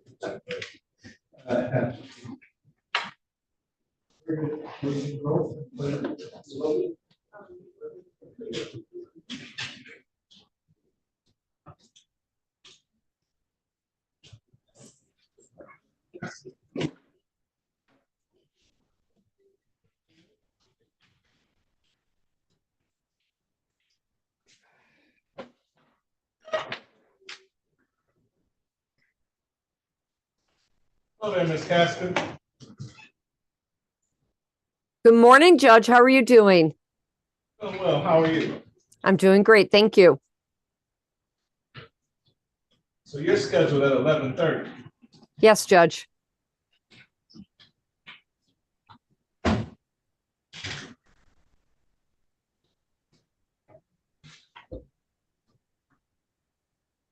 Calling case 2456990, people of the state of Michigan versus Latrell Dwayne Williams. Defendant is charged in count 1 assault with intent to do great bodily harm, less than murder or by strangulation. Count 2 domestic violence. Defendant has a habitual offender third offense notice. Appearances for the record. Good morning, Your Honor. Shelley Joyce for the people, key number 60249. And good morning, Your Honor. May it please this most honorable court, Nicole Casca, P 55470, on behalf of Mr. William. Mr. William and I are appearing by Zoom video. Mr. William, please state your full name for the record, nice and loud, and turn your video on, please. Latrell Williams. All right, this matter is scheduled for preliminary examination at 11:30. And Your Honor, I actually had conversations with Ms. Casca about this case because the complainant called me to let me know that she would not be able to be here and is requesting another adjournment. I previously asked for an adjournment before the last exam date because the complainant stated that she was going to be having surgery, that being an abdominal surgery, and that she needed, she needed at least a week to heal from that. And this court granted the adjournment for that reason. So the complainant stated to me today that she is still, she stated she's still very weak. She can't even walk around or go to the bathroom by herself because of this surgery. So I called Ms. Casca to let her know and let her know that I would be requesting an adjournment for that reason. Ms. Casca brought a couple things to my attention and asked if I had requested of the complainant, Ms. Hines, for some sort of proof to offer to the court in regards to the medical treatment that she received, the discharge papers, something to show to the court. I did call the complainant and I let her know I will be needing, just something to show that you had surgery. I said you can either take a picture of it and text it to me or send it to me by email. She said she'd get it, she would let me know. I just received a text message from her maybe 15 minutes ago indicating that she can't find anything. And I called Ms. Casca to let her know. Ms. Casca? And Judge, we had received information from the third party who's been, my client and the complaining witness have children in common. So there was third party, so she goes and gets the kids from the complaining witness, brings the children over to where my client is so that there's no contact. So we're not violating the no contact order. That being said, this person who has known the complainant for many, many years has stated that there was no surgery. The complainant was up and about walking, doing everything, going out and everything like that. And that she was not aware of anything that was precluding the complaining witness from being present in court. I did bring that to Ms. Drain's attention and had asked for that verification, which we have not received any. At this time, defense is making a motion to dismiss based on the failure of the complaining witness to appear for court, not once, but twice now. Ms. Drain, is it possible for us to get her on Zoom? I can call her right now and ask her. Okay.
Okay, she should be zooming in shortly. Okay.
Issue, Mr.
Right, the complainant says that maybe there's something wrong with the internet, she just is not loading.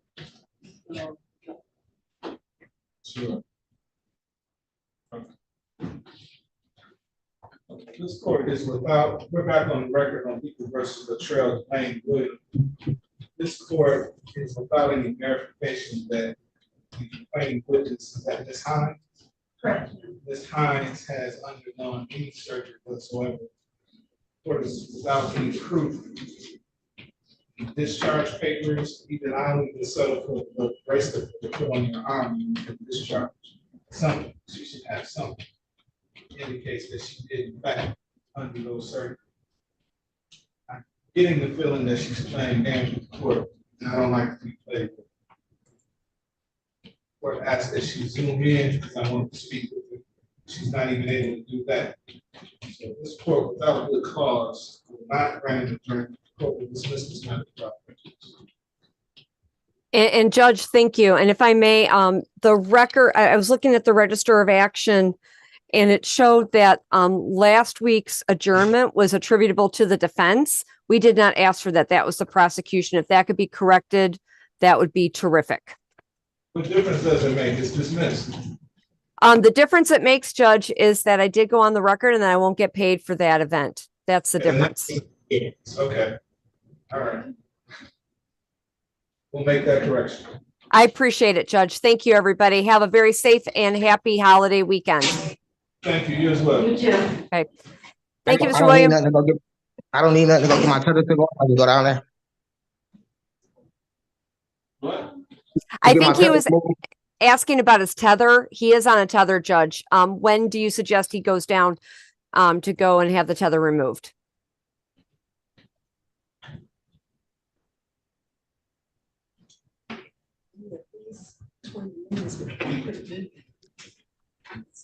You can go this afternoon. Okay, Mr. William, you get to go this afternoon, okay? Okay, thank you. Okay, thank you. Thank you, everybody. Thank you. You too.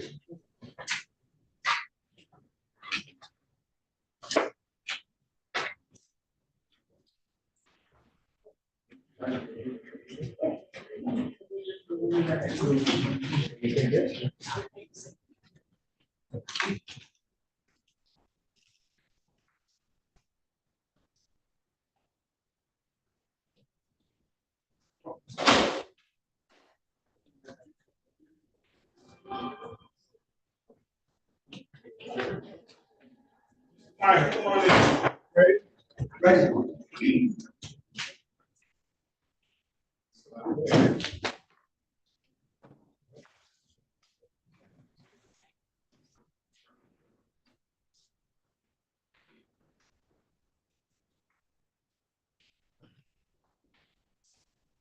Calling case 2457130, people of the state of Michigan versus Anthony Kevin Harris. Defendant is charged in count 1, unlawful driving away motor vehicle.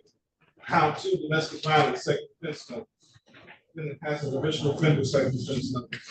He also has case 2457122, charged in count 1, home invasion, first degree. Count two, domestic violence, second offense notice. Defendant has an official offender second offense notice.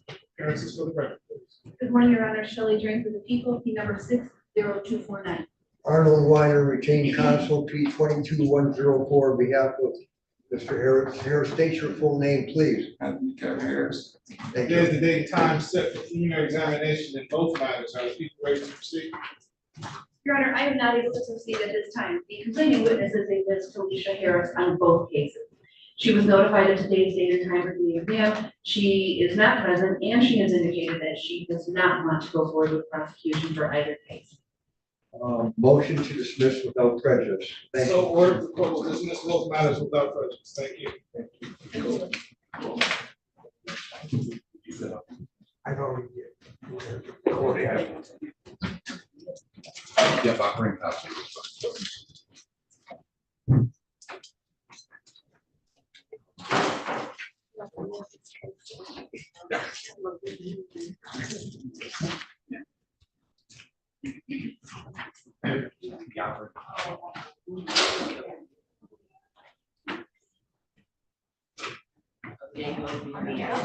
I like your happy end of your shirt.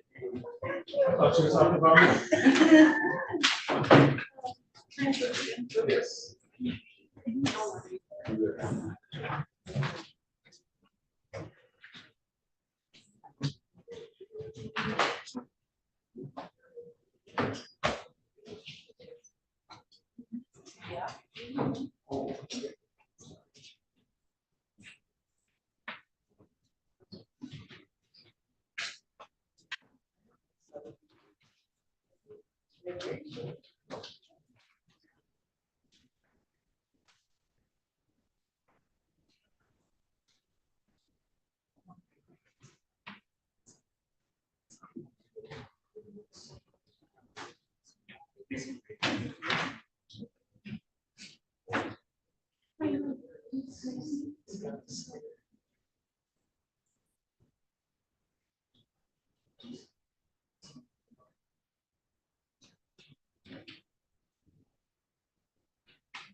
Then there was one.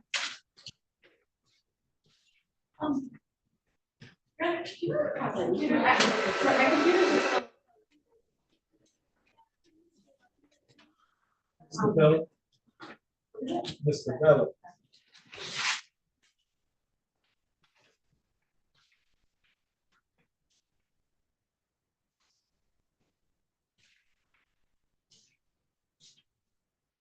I just came over. Hey, Mr. Stewart, I'm good. How are you? Just living the luxurious life of a prosecutor, you know how I do. All right, so remind me, are you finished school and stuff, passed the bar and everything? So you're APA prosecutor's officer, right? Yes, sir. I've been in Judge Barrett's courtroom since January, and I think I'm getting ready to transition. Where you headed now? I Trials? guess spelling document. Trials? Good for you. Thank you. All right.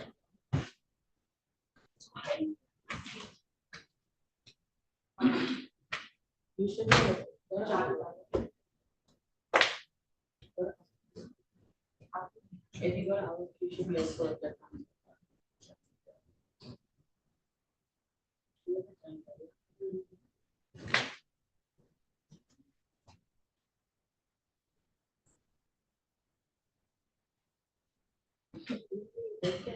Well, maybe that's all.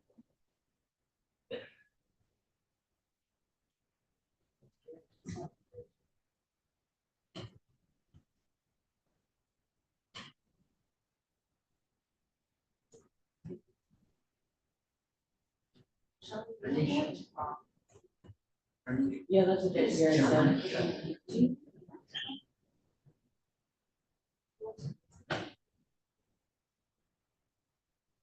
No, yeah, you look for his name.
So if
it's 3, 2.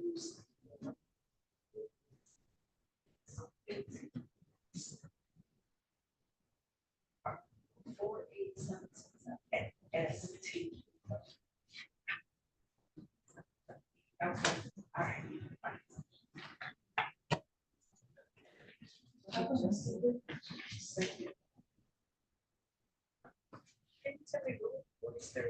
He's in lockup. That must be somebody else's case then. What? First one, come on, she just sent it up. That must be like a weakness or something. Oh. Yeah, they got a lot of people up here because of it.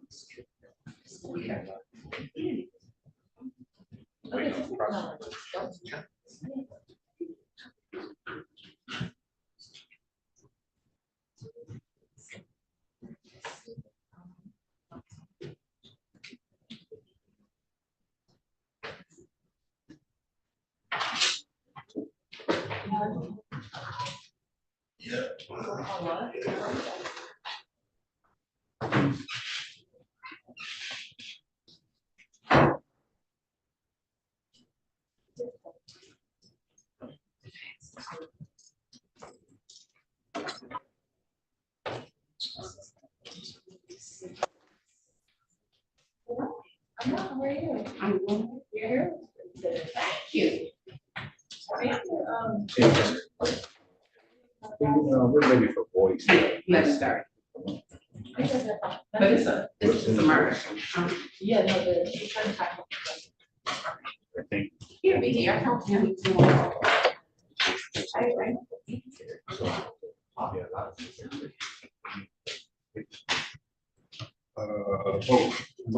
okay.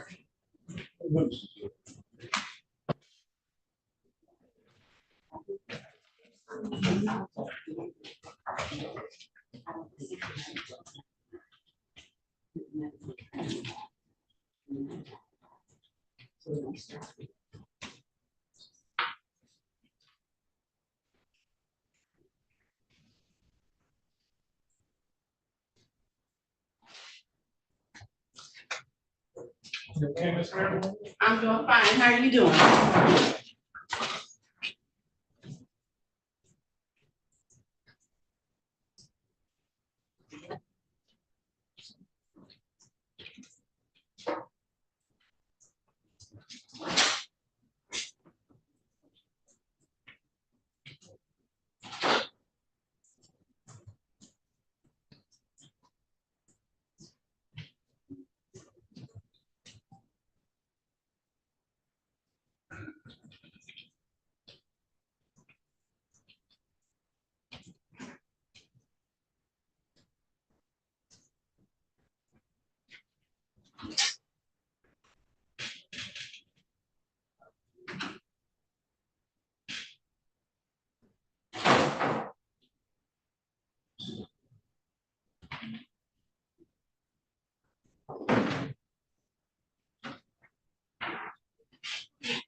For your last one? Oh, y'all been out here early.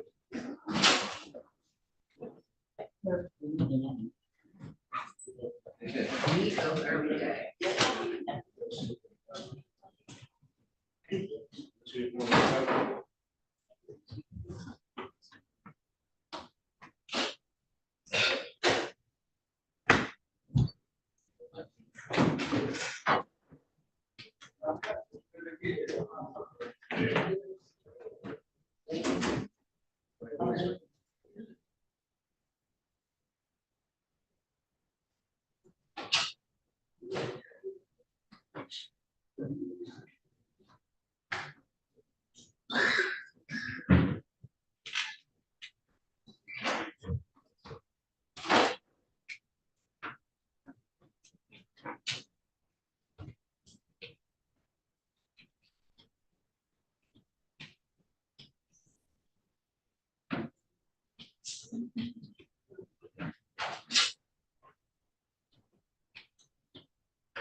Thank you, sir. There you go.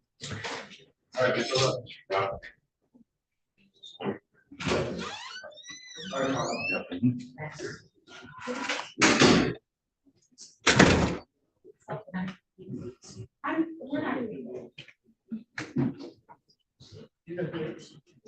Yep, his name is John Bell. Oh, okay, I got it. Thank you, you too. Enjoy your holiday. You too, I'll forget. Bye, Shirley. Bye.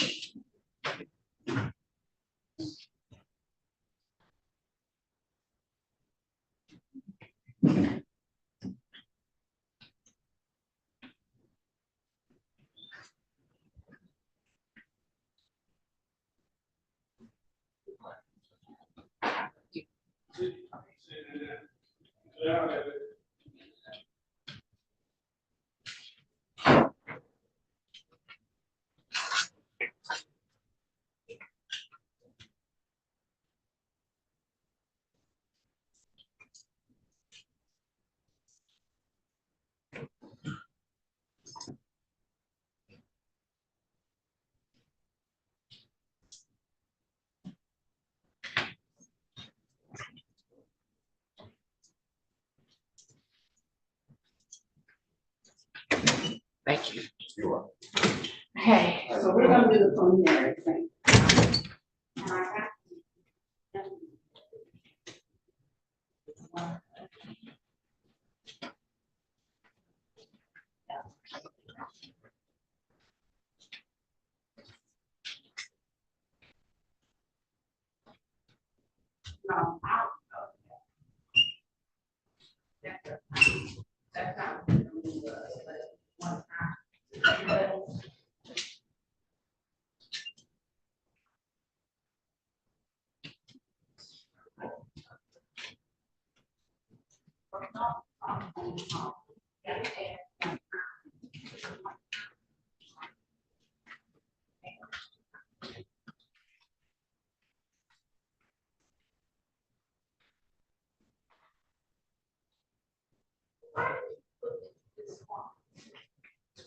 Let's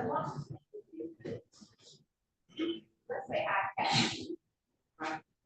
That will run to the. So let's say that you have to deny my. Why would I? Along with friends.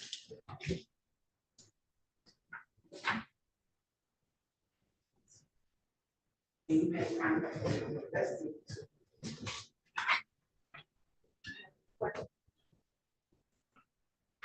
He's not good. I don't have to be issue. The thing is,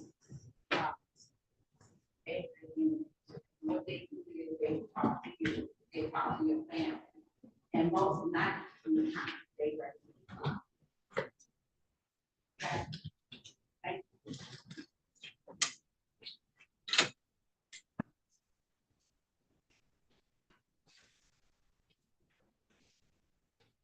No sign, Mr. Villa yet? No, sir.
talked to him early this morning.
Ms. Merrill, inquiring minds are on the number.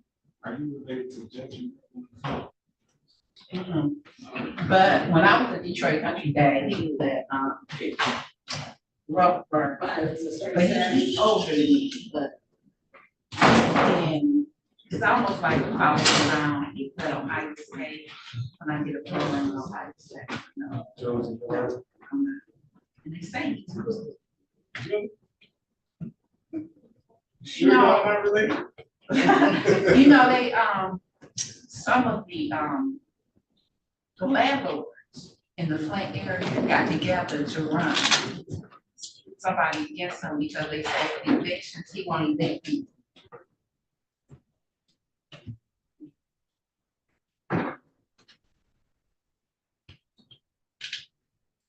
So I was trying to email the prosecutor, but my, internet is not working here. Yeah, so, yeah, my internet is not working.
You ready on Western now?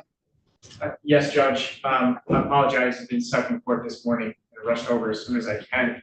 I did discuss with Ms. Maribel yesterday. We moved this preliminary exam from Tuesday till today. And I got an email yesterday from the medical examiner that she could not appear today. So I can start the exam, put witnesses on. I didn't know we were going to have the medical examiner. She is yet to finish and sign off on her report. So she was subpoenaed to appear because the report is not completed. That's why we needed a medical examiner report. It's not complete. Who was the medical examiner? Ms. Kroon, or Dr. Kroon, I'm sorry.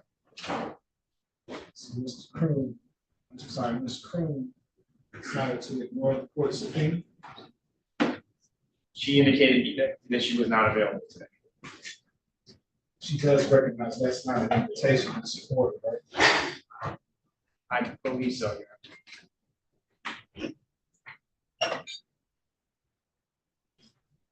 I advised Ms. Maribel that yesterday we spoke.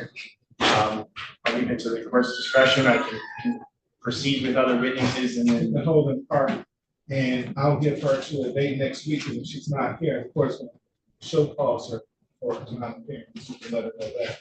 Understood. And let her know that that's not an invitation, that's ordered. She did advise in the email that she was going to be signing off on the report on Monday. We're not opening No, I understand. I'm just saying if we come back, it may just be for the admittance of the report.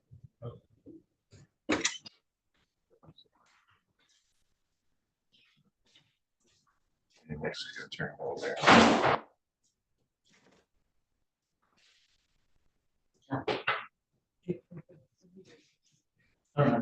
Calling case 24-57029 for the state of Michigan versus Desmond and Anthony Royce. Defendant is charged in count 1 homicide, murder second degree, count 2 assault with a dangerous weapon, count 3 weapons, firearms, possession by a prohibited person, count 4 carrying a concealed weapon, count 5 felony firearm, count 6 felony firearm. Defendant has a deliberate and the third offense of appearances for the record. Yes, good morning, Your Honor. John Bell on behalf of the people, P68673.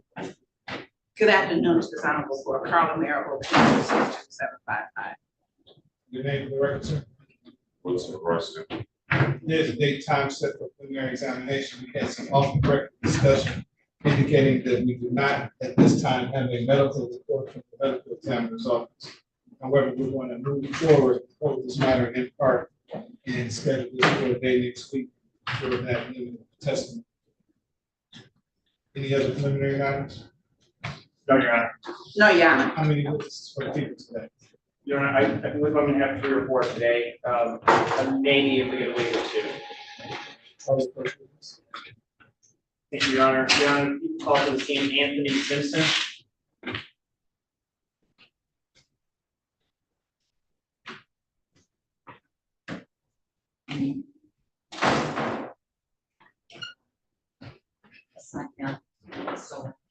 S-I-M-P-S-O. Anthony Aiden.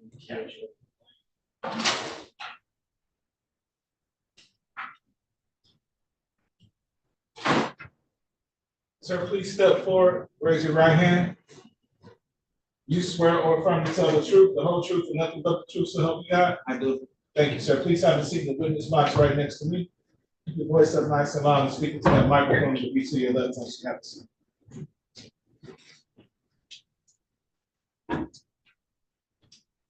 You may begin when you're ready. Thank you.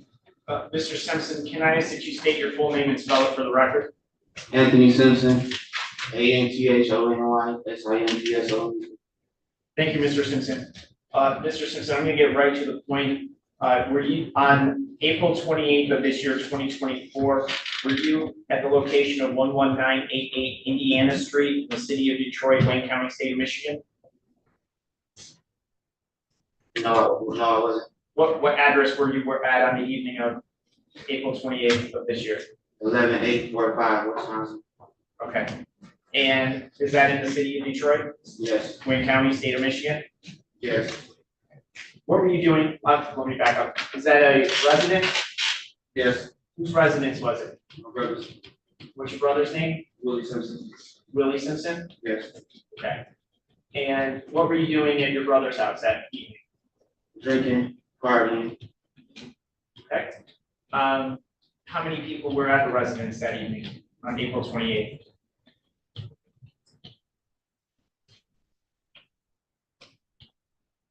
About 6 or 7. Can you name who the people were? Willie Simpson, Anthony Simpson, Roger Lee, Wilson Royster. Anyone else? Alan Ellis. Okay. At some time that evening, was there an individual named Dario Pitts present? Yes. Okay. And was Dario Pitts invited? Yes. Okay. And what was Dario Pitts doing at your brother's residence? Drinking, partying, having a good time. Drinking, partying, having a good time? I'm sorry, I see you nod your head, but for the record. Yes. Thank you. At some point, an individual by the name of Whitson Royster arrived at the residence. Yes. The person you know as Whitson Royster, do you see him present in the courtroom today? Yes. Can you point to him and identify what he's wearing? Green. Your Honor, may the record reflect the witnesses pointing at and identifying the defendant in this case, Whitson Anthony Royster. So no. Thank you. Mr. Simpson, what happened that evening on April 28th when the defendant arrived at the location at your brother's house? They went to go get a bottle, and we all put it on the bottle, so they went to go get a bottle. And Objection, Your Honor. His questions open-ended as for a narrative. Let me back it up. You said they went to get a bottle? Yes. Who's that? Him and my cousin Alan. I'm sorry? Him and my cousin Alan. When you say him, who's the him? Royster, yeah. Okay, so the defendant and your cousin went to get a bottle? Yes. When you say bottle, are you referring to alcohol? Yes. Objection, leading. Not a leading question, I'm just asking if you was referring. Who was the? Go ahead. Do you know what kind of alcohol? Yes, Don Julio. Don Julio? Half gallon. A half gallon. Okay. Did they go actually purchase that half gallon? Yes. And did they come back to the residence? Yes. Okay. When they came back to the residence, was everybody, what were they doing with that half gallon? Everybody was basically just getting cups. We already had a bottle already, and we had cups out of it already, so we didn't start drinking down with it. Was Mr. Dario Pitts drinking? Yes, Do you know, the defendant was drinking? I don't know. You don't know? Okay. At any time that evening, was there an altercation between the defendant and anyone? No. At any time, was there an altercation, with Mr. Dario Pitts? Yes. Let me ask you this. Where did the altercation with, Dario Pitts occur? It occurred with my brother, him and my brother, they got into it about the bottle. Okay. And when you say him and your brother got into it about the bottle, was this in the house, outside the house? Where was this? Are you Outside. outside? When you say outside, where else? In the field, we was all in the field. In the field, this is in front of the house, behind the house, in front of the house? Yes. Okay.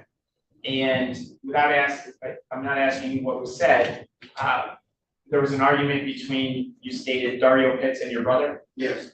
Okay. How did that argument end? Yes. How did it end? Somebody losing their life. Back up a little. You said somebody losing their life. Yes. Did you observe a physical altercation between anyone? Yes. Who was the physical altercation between? Roderick and Dario. Roderick? Yes. Okay. In Roderick's last name? Mickey. Okay. What was that name? Roderick. The last name? Mickey. Roderick, Broderick, McGee, McGee. Yes. Okay. And during that, what did you observe during that physical altercation? It was arguing about basically he just asked for a shot, like I put it on the bottom with the bottom, which he was right, he did put it on the bottom, so he was entitled for a shot. So I told him like, go ahead, grab the bottle, we'll get you a shot, then we put it on the bottom. So we went over there and got him a shot. So as in the midst of him going over there to get a shot, he took the bottle, put the bottle behind his back, like you giving the hose too much liquor. Who And said Roger. He like, I ain't giving nobody nothing. He like, bro, I don't even know these girls like that to be giving them anything. So, that's when I came up like, he is right, like, bro, we put it on the bottle, get him a shot, get on some bullshit. And he like, nigga, I'm not giving you shit. The niggas pulled out his he pulled out the gun, then he got to talking crazy. Talking about he'll kill him, he'll do this, he'll do Sir, that. can you use names? Because you're saying he, I don't know. Roger McGee pulled out a gun, said he'll do this to Dario, he'll do that to Dario. So I begged Dario, like, bro, let's just go to the crib. Be like, I'm gonna walk you to the crib. Be like, all right, for sure. I'll take you to. Be like, all right, I'm about to go. He kept on agitating him. Kept on. Who is he? Roger McGee kept on antagonizing him. Kept antagonizing him. And he finally took off the shirt like, I'm not no hoe. And your brother, like, shit, it is what it is. So shit, he was like, as they was arguing back and forth, I'm right there. And he was like, Great. I want to clarify. When you say they were arguing back and forth, Dario Pitts and Broderick McGee were arguing back and forth? Yes. Okay. At some point, did the defendant get into an altercation with, or approach the situation? Yes, he approached the situation. Okay. You said, and I just need to clarify because you talked rather fast, it was Broderick McGee who had the firearm? Yes. Okay. What was Broderick McGee doing with the firearm? It was in his hand, he was waving around like he didn't do this, he was doing this. And just for the record, you had your left hand, and you were just waving it around Yes. up and down? Yes. Okay, was he pointing a gun at anybody? No. Just waving the gun around? Yes. Okay. Did he ever, let me ask you this. At what point did the defendant approach the situation? As we was sitting there arguing with Roger, when we sitting there arguing with him. And I'm sorry, when you say we, who are you Me and referring Dario Pitts were sitting there arguing with him about the bottle, and the defendant came out of nowhere from the back and tried to steal on Dario, and Dario hit him, and after that, we all went to the ground. My brother Roger tried to hit him in the head with the gun, ended up hitting me. And then after that, it was just like blood everywhere. I didn't know where the blood was coming. Okay. And then when I grabbed the defendant off of him, as I'm wrestling with the defendant, he jumped up and ran straight toward Indiana. Okay, I'm sorry, Mr. Simpson, let me back up a little bit.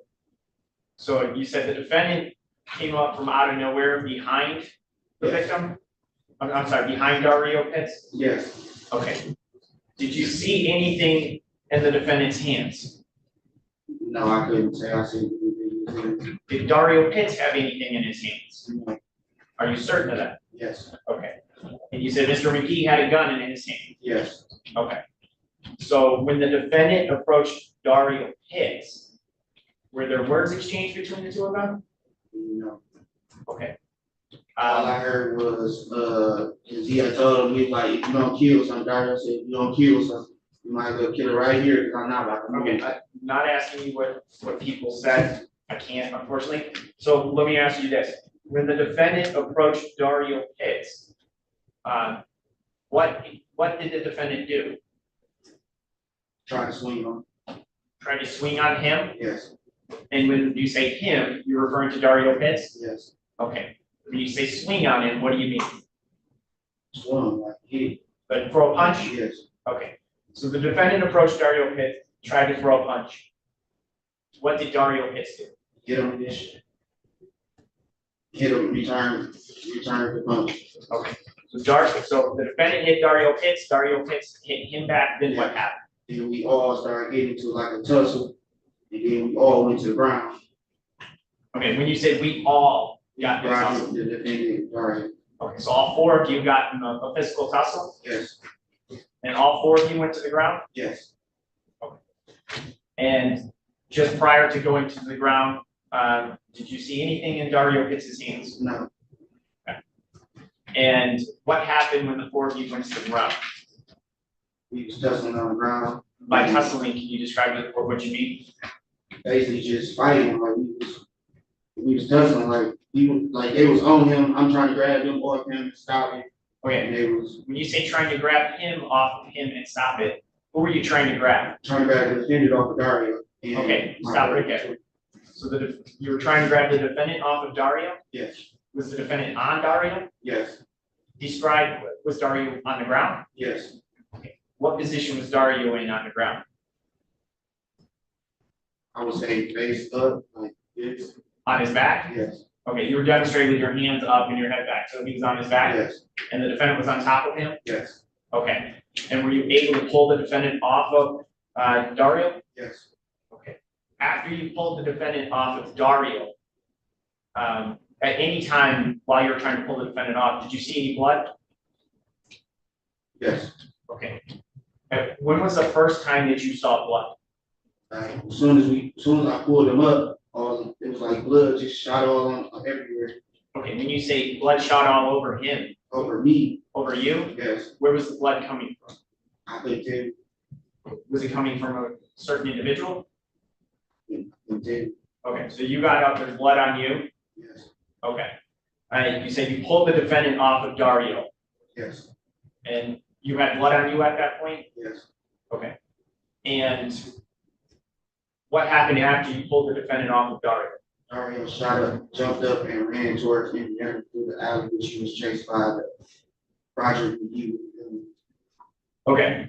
So after you pulled the defendant off Dario, you said Dario shot up. You mean he stood up? No, he jumped up. He jumped up? Yeah, he jumped up and ran. And ran? Yes. Ran through the Did you alley. see any blood on Dario? No. Okay. Did you know where the blood came from that you had on you? No. And any time did you have a weapon? No. Did you ever have a knife? No. Okay. You said Dario ran to Indiana Street? Yes. Okay. And what was Mr. McGee doing? Chasing him together. Chasing after Dario with a gun? Yes. Okay. After you pulled the defendant off of Dario, what did the defendant do? Jumped in his car and pulled off. Okay. He immediately jumped in his car? Yes. When you say pulled off, he drove off? Yes. Did he drive off fast, slow, moderate speed? Fast. Fast? Did he say anything before he drove off? No. Okay, so he just got up, ran to his car, and drove off? Yes. Okay. Did you see the defendant anymore that day? No. Did you see where Mr. McGee went? No. Okay. Okay, ultimately, did you see where Dario? After he ran from Indiana, that was it. So you saw him running down Indiana Street and you didn't see him after that? I see him running towards the alley, towards the. Okay, toward the alley, toward Indiana Street. Yes. Okay. And you didn't see him anymore after that? No. Was anybody else present outside during this tussle?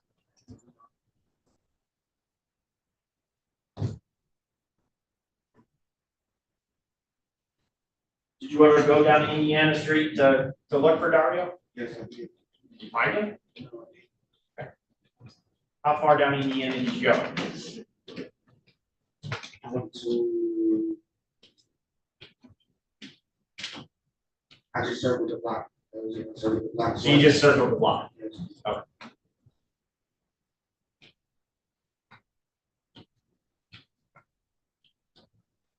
At some point, were you present when the police arrived? Yes. Okay. Did you cooperate with the police? Yes.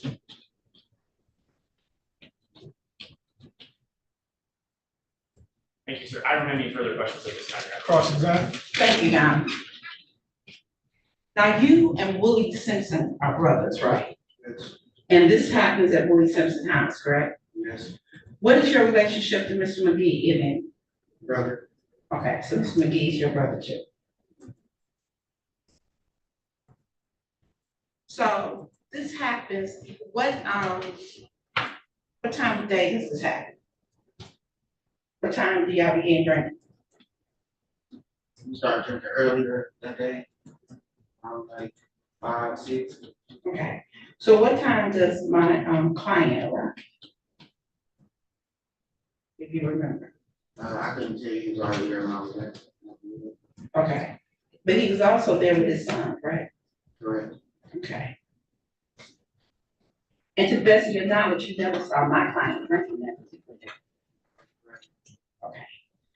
So you and Dario Pitts and Willie Simpson and Mr. McGee are outside drinking, correct? Yes. And there's an argument between Roger McGee and Mr. Pitts, correct? Okay. Now, when that argument begins, are they fighting? Do they engage? Is this a verbal argument? Yes. Okay. But Mr. McGee takes out his gun and threatens Mr. Pitts. Yes.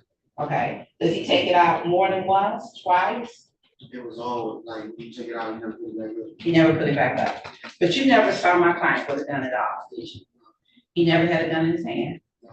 He never threatened Mr. Pitts with a gun. No. Okay. So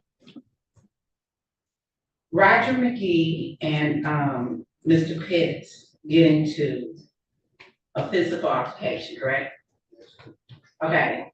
How, and I know that you did go over this physical altercation.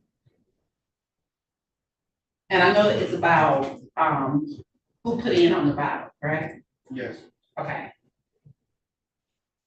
Does Mr. McGee hit Mr. Pitts first, or does Mr. Pitts hit Mr. McGee first? Their client, the defendant hit him first, then Roger hit him. Okay. But my client wasn't part of the argument, correct? He wasn't arguing. Exactly. Okay. So Mr. McGee and Mr. Pitts are in an argument, correct? Correct. Okay. And you said that my client hit him first. Is it possible that my client intervened to break it up? No, it's not. Okay. He didn't say y'all stop that? No. Cut it off? No, that was me. Okay. So you say that Mr. McGee and Mr. Pitts are arguing, but they haven't exchanged punches, correct? Right? Correct. And that my client comes and he intervenes, correct? Correct. Okay. After he intervenes, what happens? The fight broke out. The fight. Now, in that fight, Mr. McGee is fighting Mr. Pitts, Yes. and you also enter that fight, correct? Yes. Okay. Now you enter the fight like throwing punches, or do you enter the fight trying to break it up? Trying to break it up. Okay. But in trying to break it up, you hit people, correct? Okay, you hit people in their face, their arms, where? Because you're trying to break it. I don't know, I couldn't hear you. Okay, but you weren't throwing punches. Correct. Okay. And at some point you say the four of y'all are, and I think you used the word tussling, y'all fall to the ground. Correct? At the time that y'all fall to the ground, do you see anything in my client, Mr. Royce, your hand? No. Okay. Do you see anything in Mr. McGee's hand? But he still got the gun, correct? Yes. Okay. Is anything in your hand? No. Okay. So you don't see anything in my client's hand. So then, y'all are on the ground. Do you know how long y'all on the ground? No. Okay. So at some point, my client, Mr. Pitts is on top of my client. Did Mr. Pitts ever get on top of my client? No. He never did. No. Okay. So how is the altercation broken up? The altercation was broken up through me. Okay, so how do you break it up? After I grabbed your client, he left, Roger went one way. Okay, so you physically grabbed my client, correct? Yes. Okay, and at that point, you're looking at Mr. Pitts, correct? When you grab my client and pull him out, you see Mr. Pitts, correct? Yes. And Mr. Pitts don't have any blood or anything on him, correct? I can't say that because I was intoxicated. Okay, but did you see it? I'm just asking you, what did you see? Blood everywhere. Okay, did you see any on Mr. Pitts? Yes. Okay. Blood everywhere. Okay, so Mr. Pitts gets up and he runs, correct? Yes. Did you run after him? No. Okay. Now, you said that my client got in the car and left right away. That's not necessarily true. He went into the house, correct? No. And he retrieved his son and then he. No, because his son was already out there. Okay. So he doesn't go in the house and get his. No, he does not. His son is already out there. Okay. And then he leaves. Yes. Okay.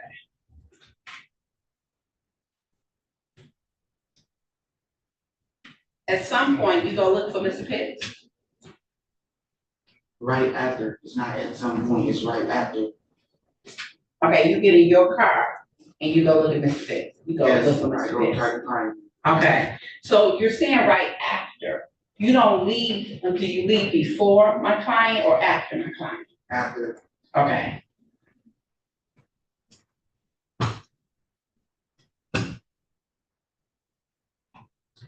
Thank you.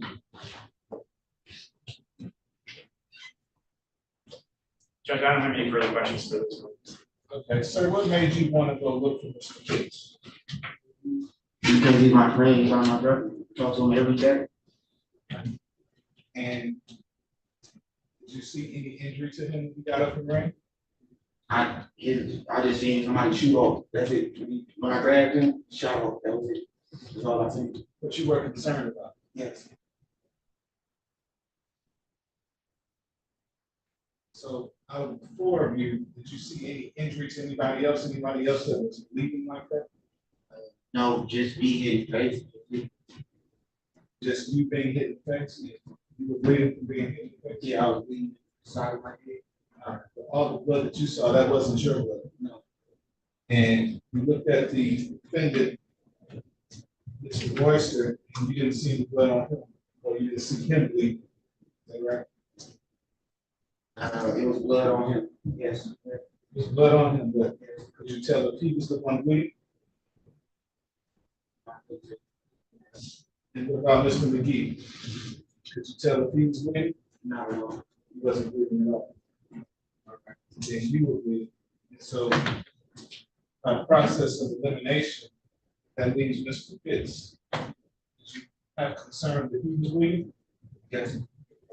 So you went looking. Yes. And you didn't find it. Questions based on my questions. No, thank you, Your Honor. Thank you, sir. You may step in. Going to keep the call to the stand, Officer Yusef Barrow.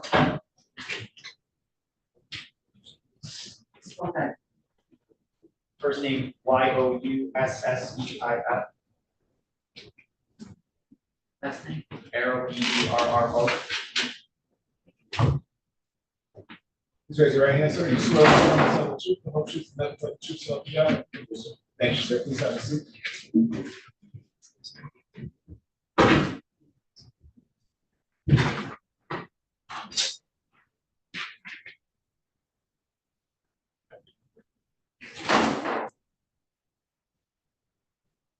Oh, I'm sorry. Thank you, Your Honor. Good afternoon, officer. Good afternoon. Just for the record, can you state and spell your full name? Yes, police officer Yusef Barrow, YOUSSEIF, last name is BERRO. Thank you, Officer Barrow. Officer Barrow, where are you currently employed? I'm currently employed by the city of Detroit, homicide unit, In what capacity are you employed? police officer. At the homicide unit? Yes, How long have you worked as a police officer? about 8 years now. And 8 years for the city of Detroit? Yes, And are you the officer in charge of this case? yes. Okay. And just briefly, as an officer in charge, what does that entail? So, how it works is our unit is comprised of about 8 officers, including detectives and sergeants. We work all together as a team. The officer in charge oversees everything and then ultimately takes the case to court. Are you the officer in charge of this case regarding the homicide of Dario Pitts? Yes, And I'm going to direct your attention back to April 28th of this year, 2024. Did you respond to the location of 11988 Indiana Street in the city of Detroit, Wayne County, State? yes. Why did you respond to that location on April 28th?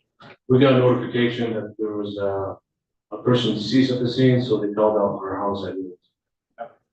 And when you arrived, did you see the deceased individual, Mr. Dario Pitts? Yes, Where was Mr. Pitts' body? he was laying in front of the 11988 Indiana Street on the lawn, on the front lawn. How far is that from the address on Wisconsin that was testified to earlier by Mr. Simpson? Not far at all. You'll just have to go through the alley and then maybe half a block and it's right there. So about half a block? Yes. Okay. And when you found the body of Mr. Dario Pitts, what position was he in? So he was laying on his back. On his back? Yes. And was there any blood on Mr. Pitts? Yes. And where was blood on this? Where did you observe blood on Mr. Pitts? From the neck down. You can see from the neck down. Was there a lot of blood, a little blood? There's a lot of blood. A lot of blood? Yes. And he was already deceased upon your arrival? Yes. Now, as a result of your investigation in this case, did you have an opportunity to interview Mr. Woodson DeAnthony Royster? Yes. And the person you know is Woodson Royster. Do you see him present in the courtroom today? Yes. Can you point to him, identify what he's wearing? The gentleman in the green jumpsuit sitting on the defense counsel. Your Honor, may the record reflect the witnesses identifying the defendant Woodson DeAnthony Royster. So noted. Thank you. And officer, did you interview the defendant in this case? Yes. And what was the date? If I can refer to my investigative report, Would that refresh your recollection? yes, Do you have a copy of that? it's right there. May I approach? You may.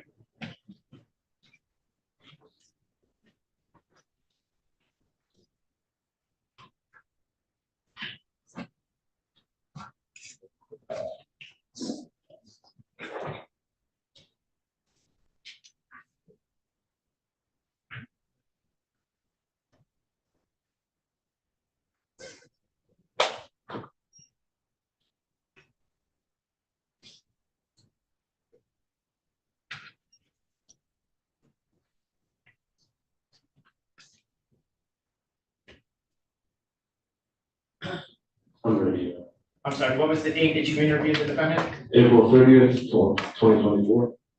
Thank you. Where did you interview the defendant at? The Detroit Police Public Safety Headquarters. Okay. Did you interview him in an interview room? Yes. Was that video and audio recorded? Yes. Were you by yourself or did you have another officer or detective with you? I was with Detective Brian Bowman. Okay. You were both in the room during the interview? Yes. Okay. Prior to conducting the interview, did you advise the defendant of his Miranda rights? Yes. You walk us through the process of how you advise him of his rights. So we have a sheet that's called constitutional rights notifications. So I believe I read them to him, and then he initialed under each line that he understood. Then he signed his name after he understood. Did you ask him if he understood his rights? Yes. Okay. And how did he respond? He said yes, he did. Okay. Did you ask him his level of education? Yes. And did he respond? I don't recall. Okay, we're looking at the constitutional rights certificate of notification form, refresh your recollection. Yes. Here, I'm gonna approach with, guess what I'm gonna mark as People's Exhibit 1. Okay.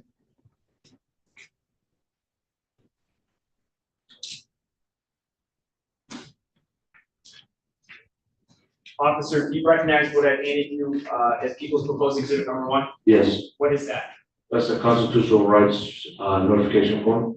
Okay, are those the rights you read to the defendant? Yes. Are those his initials next to each of the rights? Yes. And who put those initials there? He did. Okay, did he sign the form? Yes. And did you make any notations as to his response to his level of education? Yes, he stated he had some college. Okay, did you inquire as to whether he was intoxicated? Yes, he said he was not intoxicated or under the influence. After you went over all these rights, did you answer any questions he had? Yes. Okay, and did he agree to speak with you? Yes. You're removed for the admission of exhibit number 1? No objection, Your Honor. Do you have any voir dire as to voluntariness?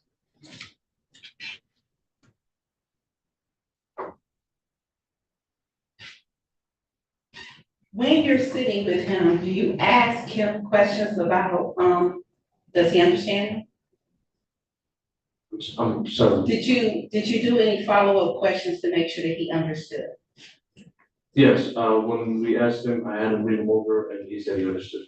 Okay, and you didn't smell any alcohol on when you're sitting down talking to him? No. Okay, no question. All right, the court makes the finding the statement was knowingly and voluntarily given, and the court will admit the people's proposed exhibit. Thank you, Your Honor. Officer Barrow, did you question the defendant about the incident that occurred on April 28th regarding Dario Pitts' death? Yes. And did the defendant state whether he was present at that location on Wisconsin Street, Detroit on that date? Yes, he said he was. Okay. Did he tell you how he got involved in the physical altercation with the defendant? I'm sorry, with the victim. Yes. What did he say? You want me to start from the beginning of his statement or just the altercation? The altercation. So he stated he was inside. He heard some commotion going on and that his aunt was saying that she was going to call the police. He said when he came outside, he seen the victim arguing with Project McGee. He said that he seen the victim holding a knife. He said that he went up to the victim and grabbed the knife from the victim. And then that's how he cut his pinky finger. He said he took the knife and he hit the victim, swung at the victim one time. He said he knew that he hit the victim. He said that the victim took off running. He went back inside, grabbed some toilet paper, wrapped his finger, left the location in his Burgundy 300, and drove to the urgent care after dropping off his son. Okay, I'm going to back up a little bit in the statement. He indicated he saw the victim with the knife. Yes. You were asking if the victim was ever threatening him with the knife? He said the victim never threatened him with a knife. Okay. He told you that he grabbed the knife away from the victim? Yes. Okay. Did he ever state at that time if the victim was threatening him? He said after he grabbed so when I asked him after he grabbed the knife, was the victim a threat? He said no. He said the victim was not a threat? Correct. Okay. When he said he swung at the victim with the knife, did he describe to you how he swung? He said, like an overhand. Did he demonstrate that during the interview? Yes, For the record, you had your right hand kind of up side of your head, you were doing a downward motion, yes, like kind of like a stabbing, downward stabbing motion, is that accurate? yes, correct. And is that how he described it, like he stabbed the victim? Yes, correct. Okay. At the time he stabbed the victim, did he state why he stabbed the victim? Because he was he said that he stabbed him because he was a threat to, he was threatening Project McGee. Because the victim was threatening Broderick McGee? Yes. Did he ever state whether the victim was a threat to him? He said the victim was not a threat to him. Okay. He said it was. He stated that the victim was not a threat to him. Did you inquire as to why he didn't just take the knife and leave? Yes, I asked him why he didn't just take the knife and leave. And he said that his instinct was to swing at the victim and that he should have left. And that he should have left? Correct. Okay. Did you ask him if he was able to walk away after he grabbed the knife from the victim? Yes. And what did he say? He said he should have walked away. He should have walked away? Yes.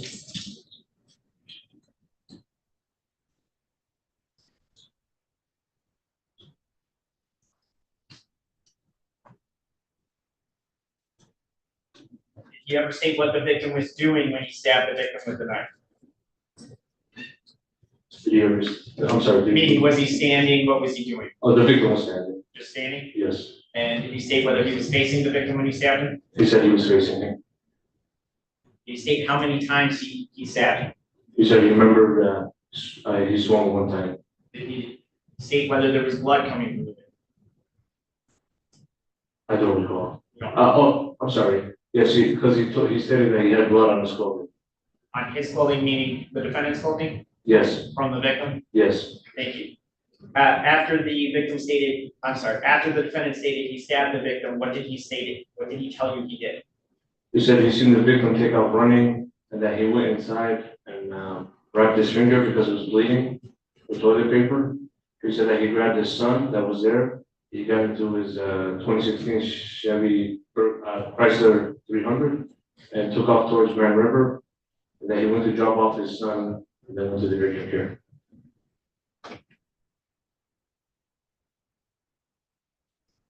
Did he state whether he knew he had stabbed the victim? He said he knew he hit him.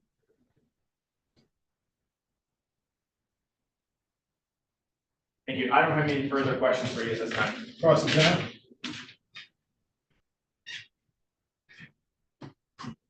Now, officer, at this point, when you sit down and talk to my client, you didn't read the statements of other people, correct? Yes. Okay, so, and you agree with me that the statements from everybody is different, correct? The statements I took from the three witnesses were consistent. Okay. So when you sit down and you talk to my client, Mr. Royster, he tells you that he's inside of the house at the time of the argument, correct? Yes. And he tells you that he's not involved in the initial argument, correct? Yes. Okay. Now, that wasn't a statement of the other people that you had taken? That he was inside the house at the time of the argument? I believe Anthony stated that Are we getting into hearsay? I can move on, Your Honor. Okay, so he said that my client says that he's inside of the house at the time of the argument, correct? In your Yes. statement that you took. And he goes outside to see what's going on, correct? Yes. And he sees the victim is the Pitts with a knife, correct? That's what he stated. Yes. Okay, and a knife is deadly force, correct? You can actually kill someone with a knife, correct? Yes, you did. Okay. Did you ever inquire, did the victim carry the knife? Was it his, was he someone that carried the knife, or did you not inquire? I inquired about it. I spoke to other witnesses at the scene, and no, everyone said that the victim did not have a knife on it. Okay, so my client says that the victim, he takes the knife from the alleged victim in this case, correct? Yes, And in his statement, he says that he takes the knife from the victim because the victim is trying to stab Mr. McGee, correct? that's not correct. Okay. You said that in protection of Mr. McGee. What did you mean by that? No, so he said that the victim was standing outside with the knife in his hand. He didn't Okay. say that he was trying to stab him. Okay. But he was, at the time that he had the knife, the victim had the knife, he was arguing with Mr. McGee, correct? The victim was arguing with Mr. McGee, correct? So my client takes the knife from him. And in that swing, now the prosecutor said more of a over that, but wasn't more in the video, wasn't more like a from left to right across. I can't really determine how he did it, because I remember his arm going up and coming in downward motion.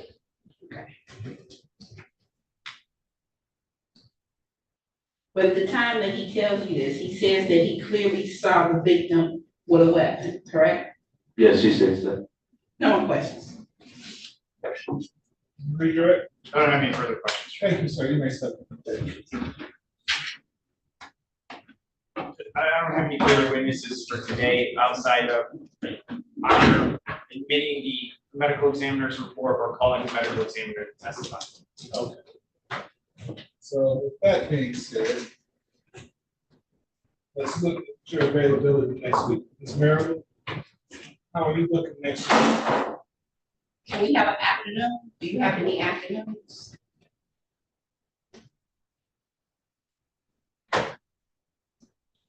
Monday is closed.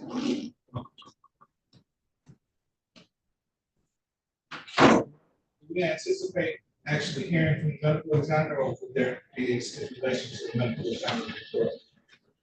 Or are you in a position to tell me that? I'm not in a position to tell you that. I want to see if she's still working on it.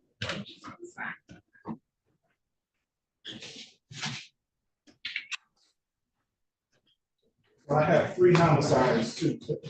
One at 10, one at 30, and one at 20. On Tuesday. I'm open on Tuesday, so whenever the court wants to set it. Okay, on Tuesday, I have to be in Oakland County in the morning. Can I come in the afternoon? Can we do it in the afternoon at 1:30? It'll be quick because only thing it is, the medical examiner should be no more than a half hour. I have the 1:30 already scheduled. I guess You meet there at 1 o'clock. Or is it 1 o'clock? I have to have lunch at some. Oh, I'm sorry. 2:30? 1:30. Okay, 1:30. I'll try my very best. Okay. Is that too early for you?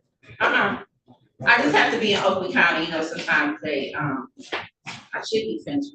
All right, 1:30 it is. We continue. Thank you. Thank you, Your Honor. This way, Mr. Rose. I'm sorry.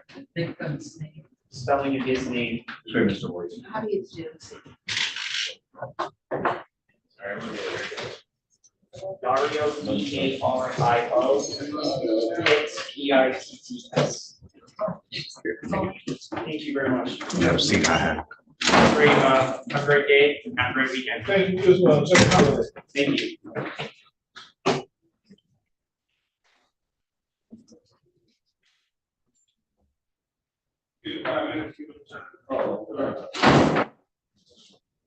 Judge, give him about 5 minutes.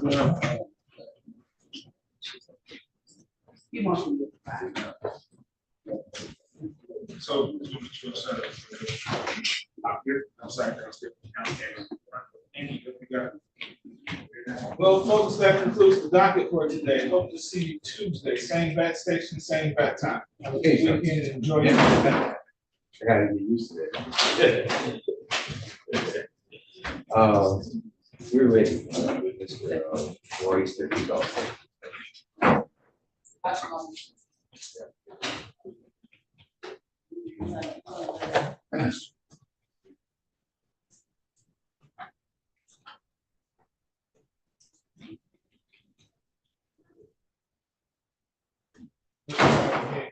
Good to see you.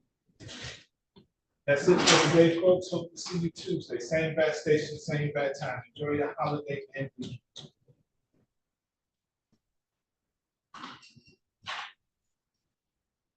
I can help.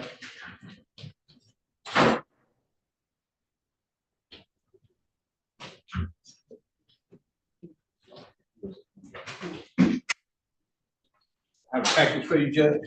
Package for you. Hi. Good, how are you? Okay, What we got here? I need some help. Who are you? I'm Flynn's cousin. Oh, Flynn Smith? Mm-hmm. Oh, okay. Hello there, family. What's your name? Kimberly. Kimberly? Okay.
Let me see you for a second.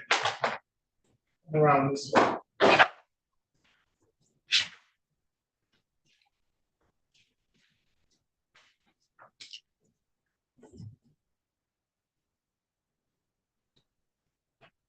So the reason this is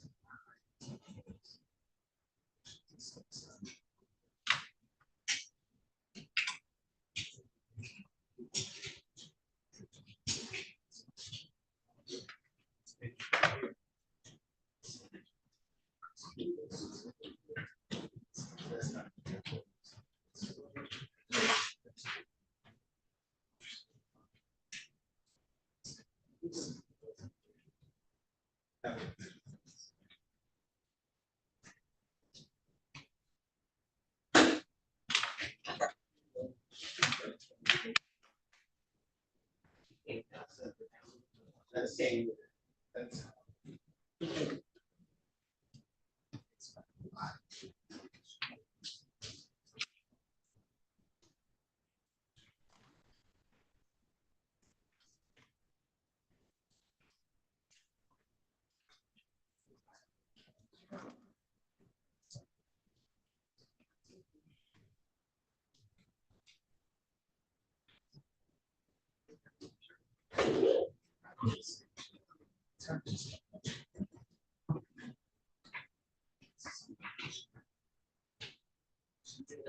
right.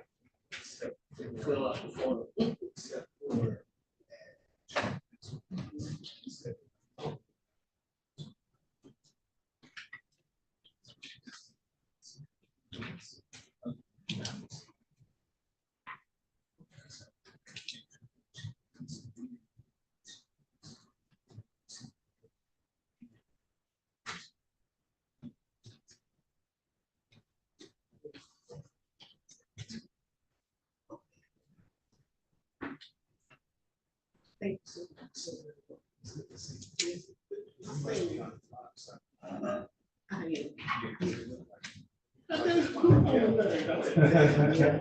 I'm also a precinct delegate.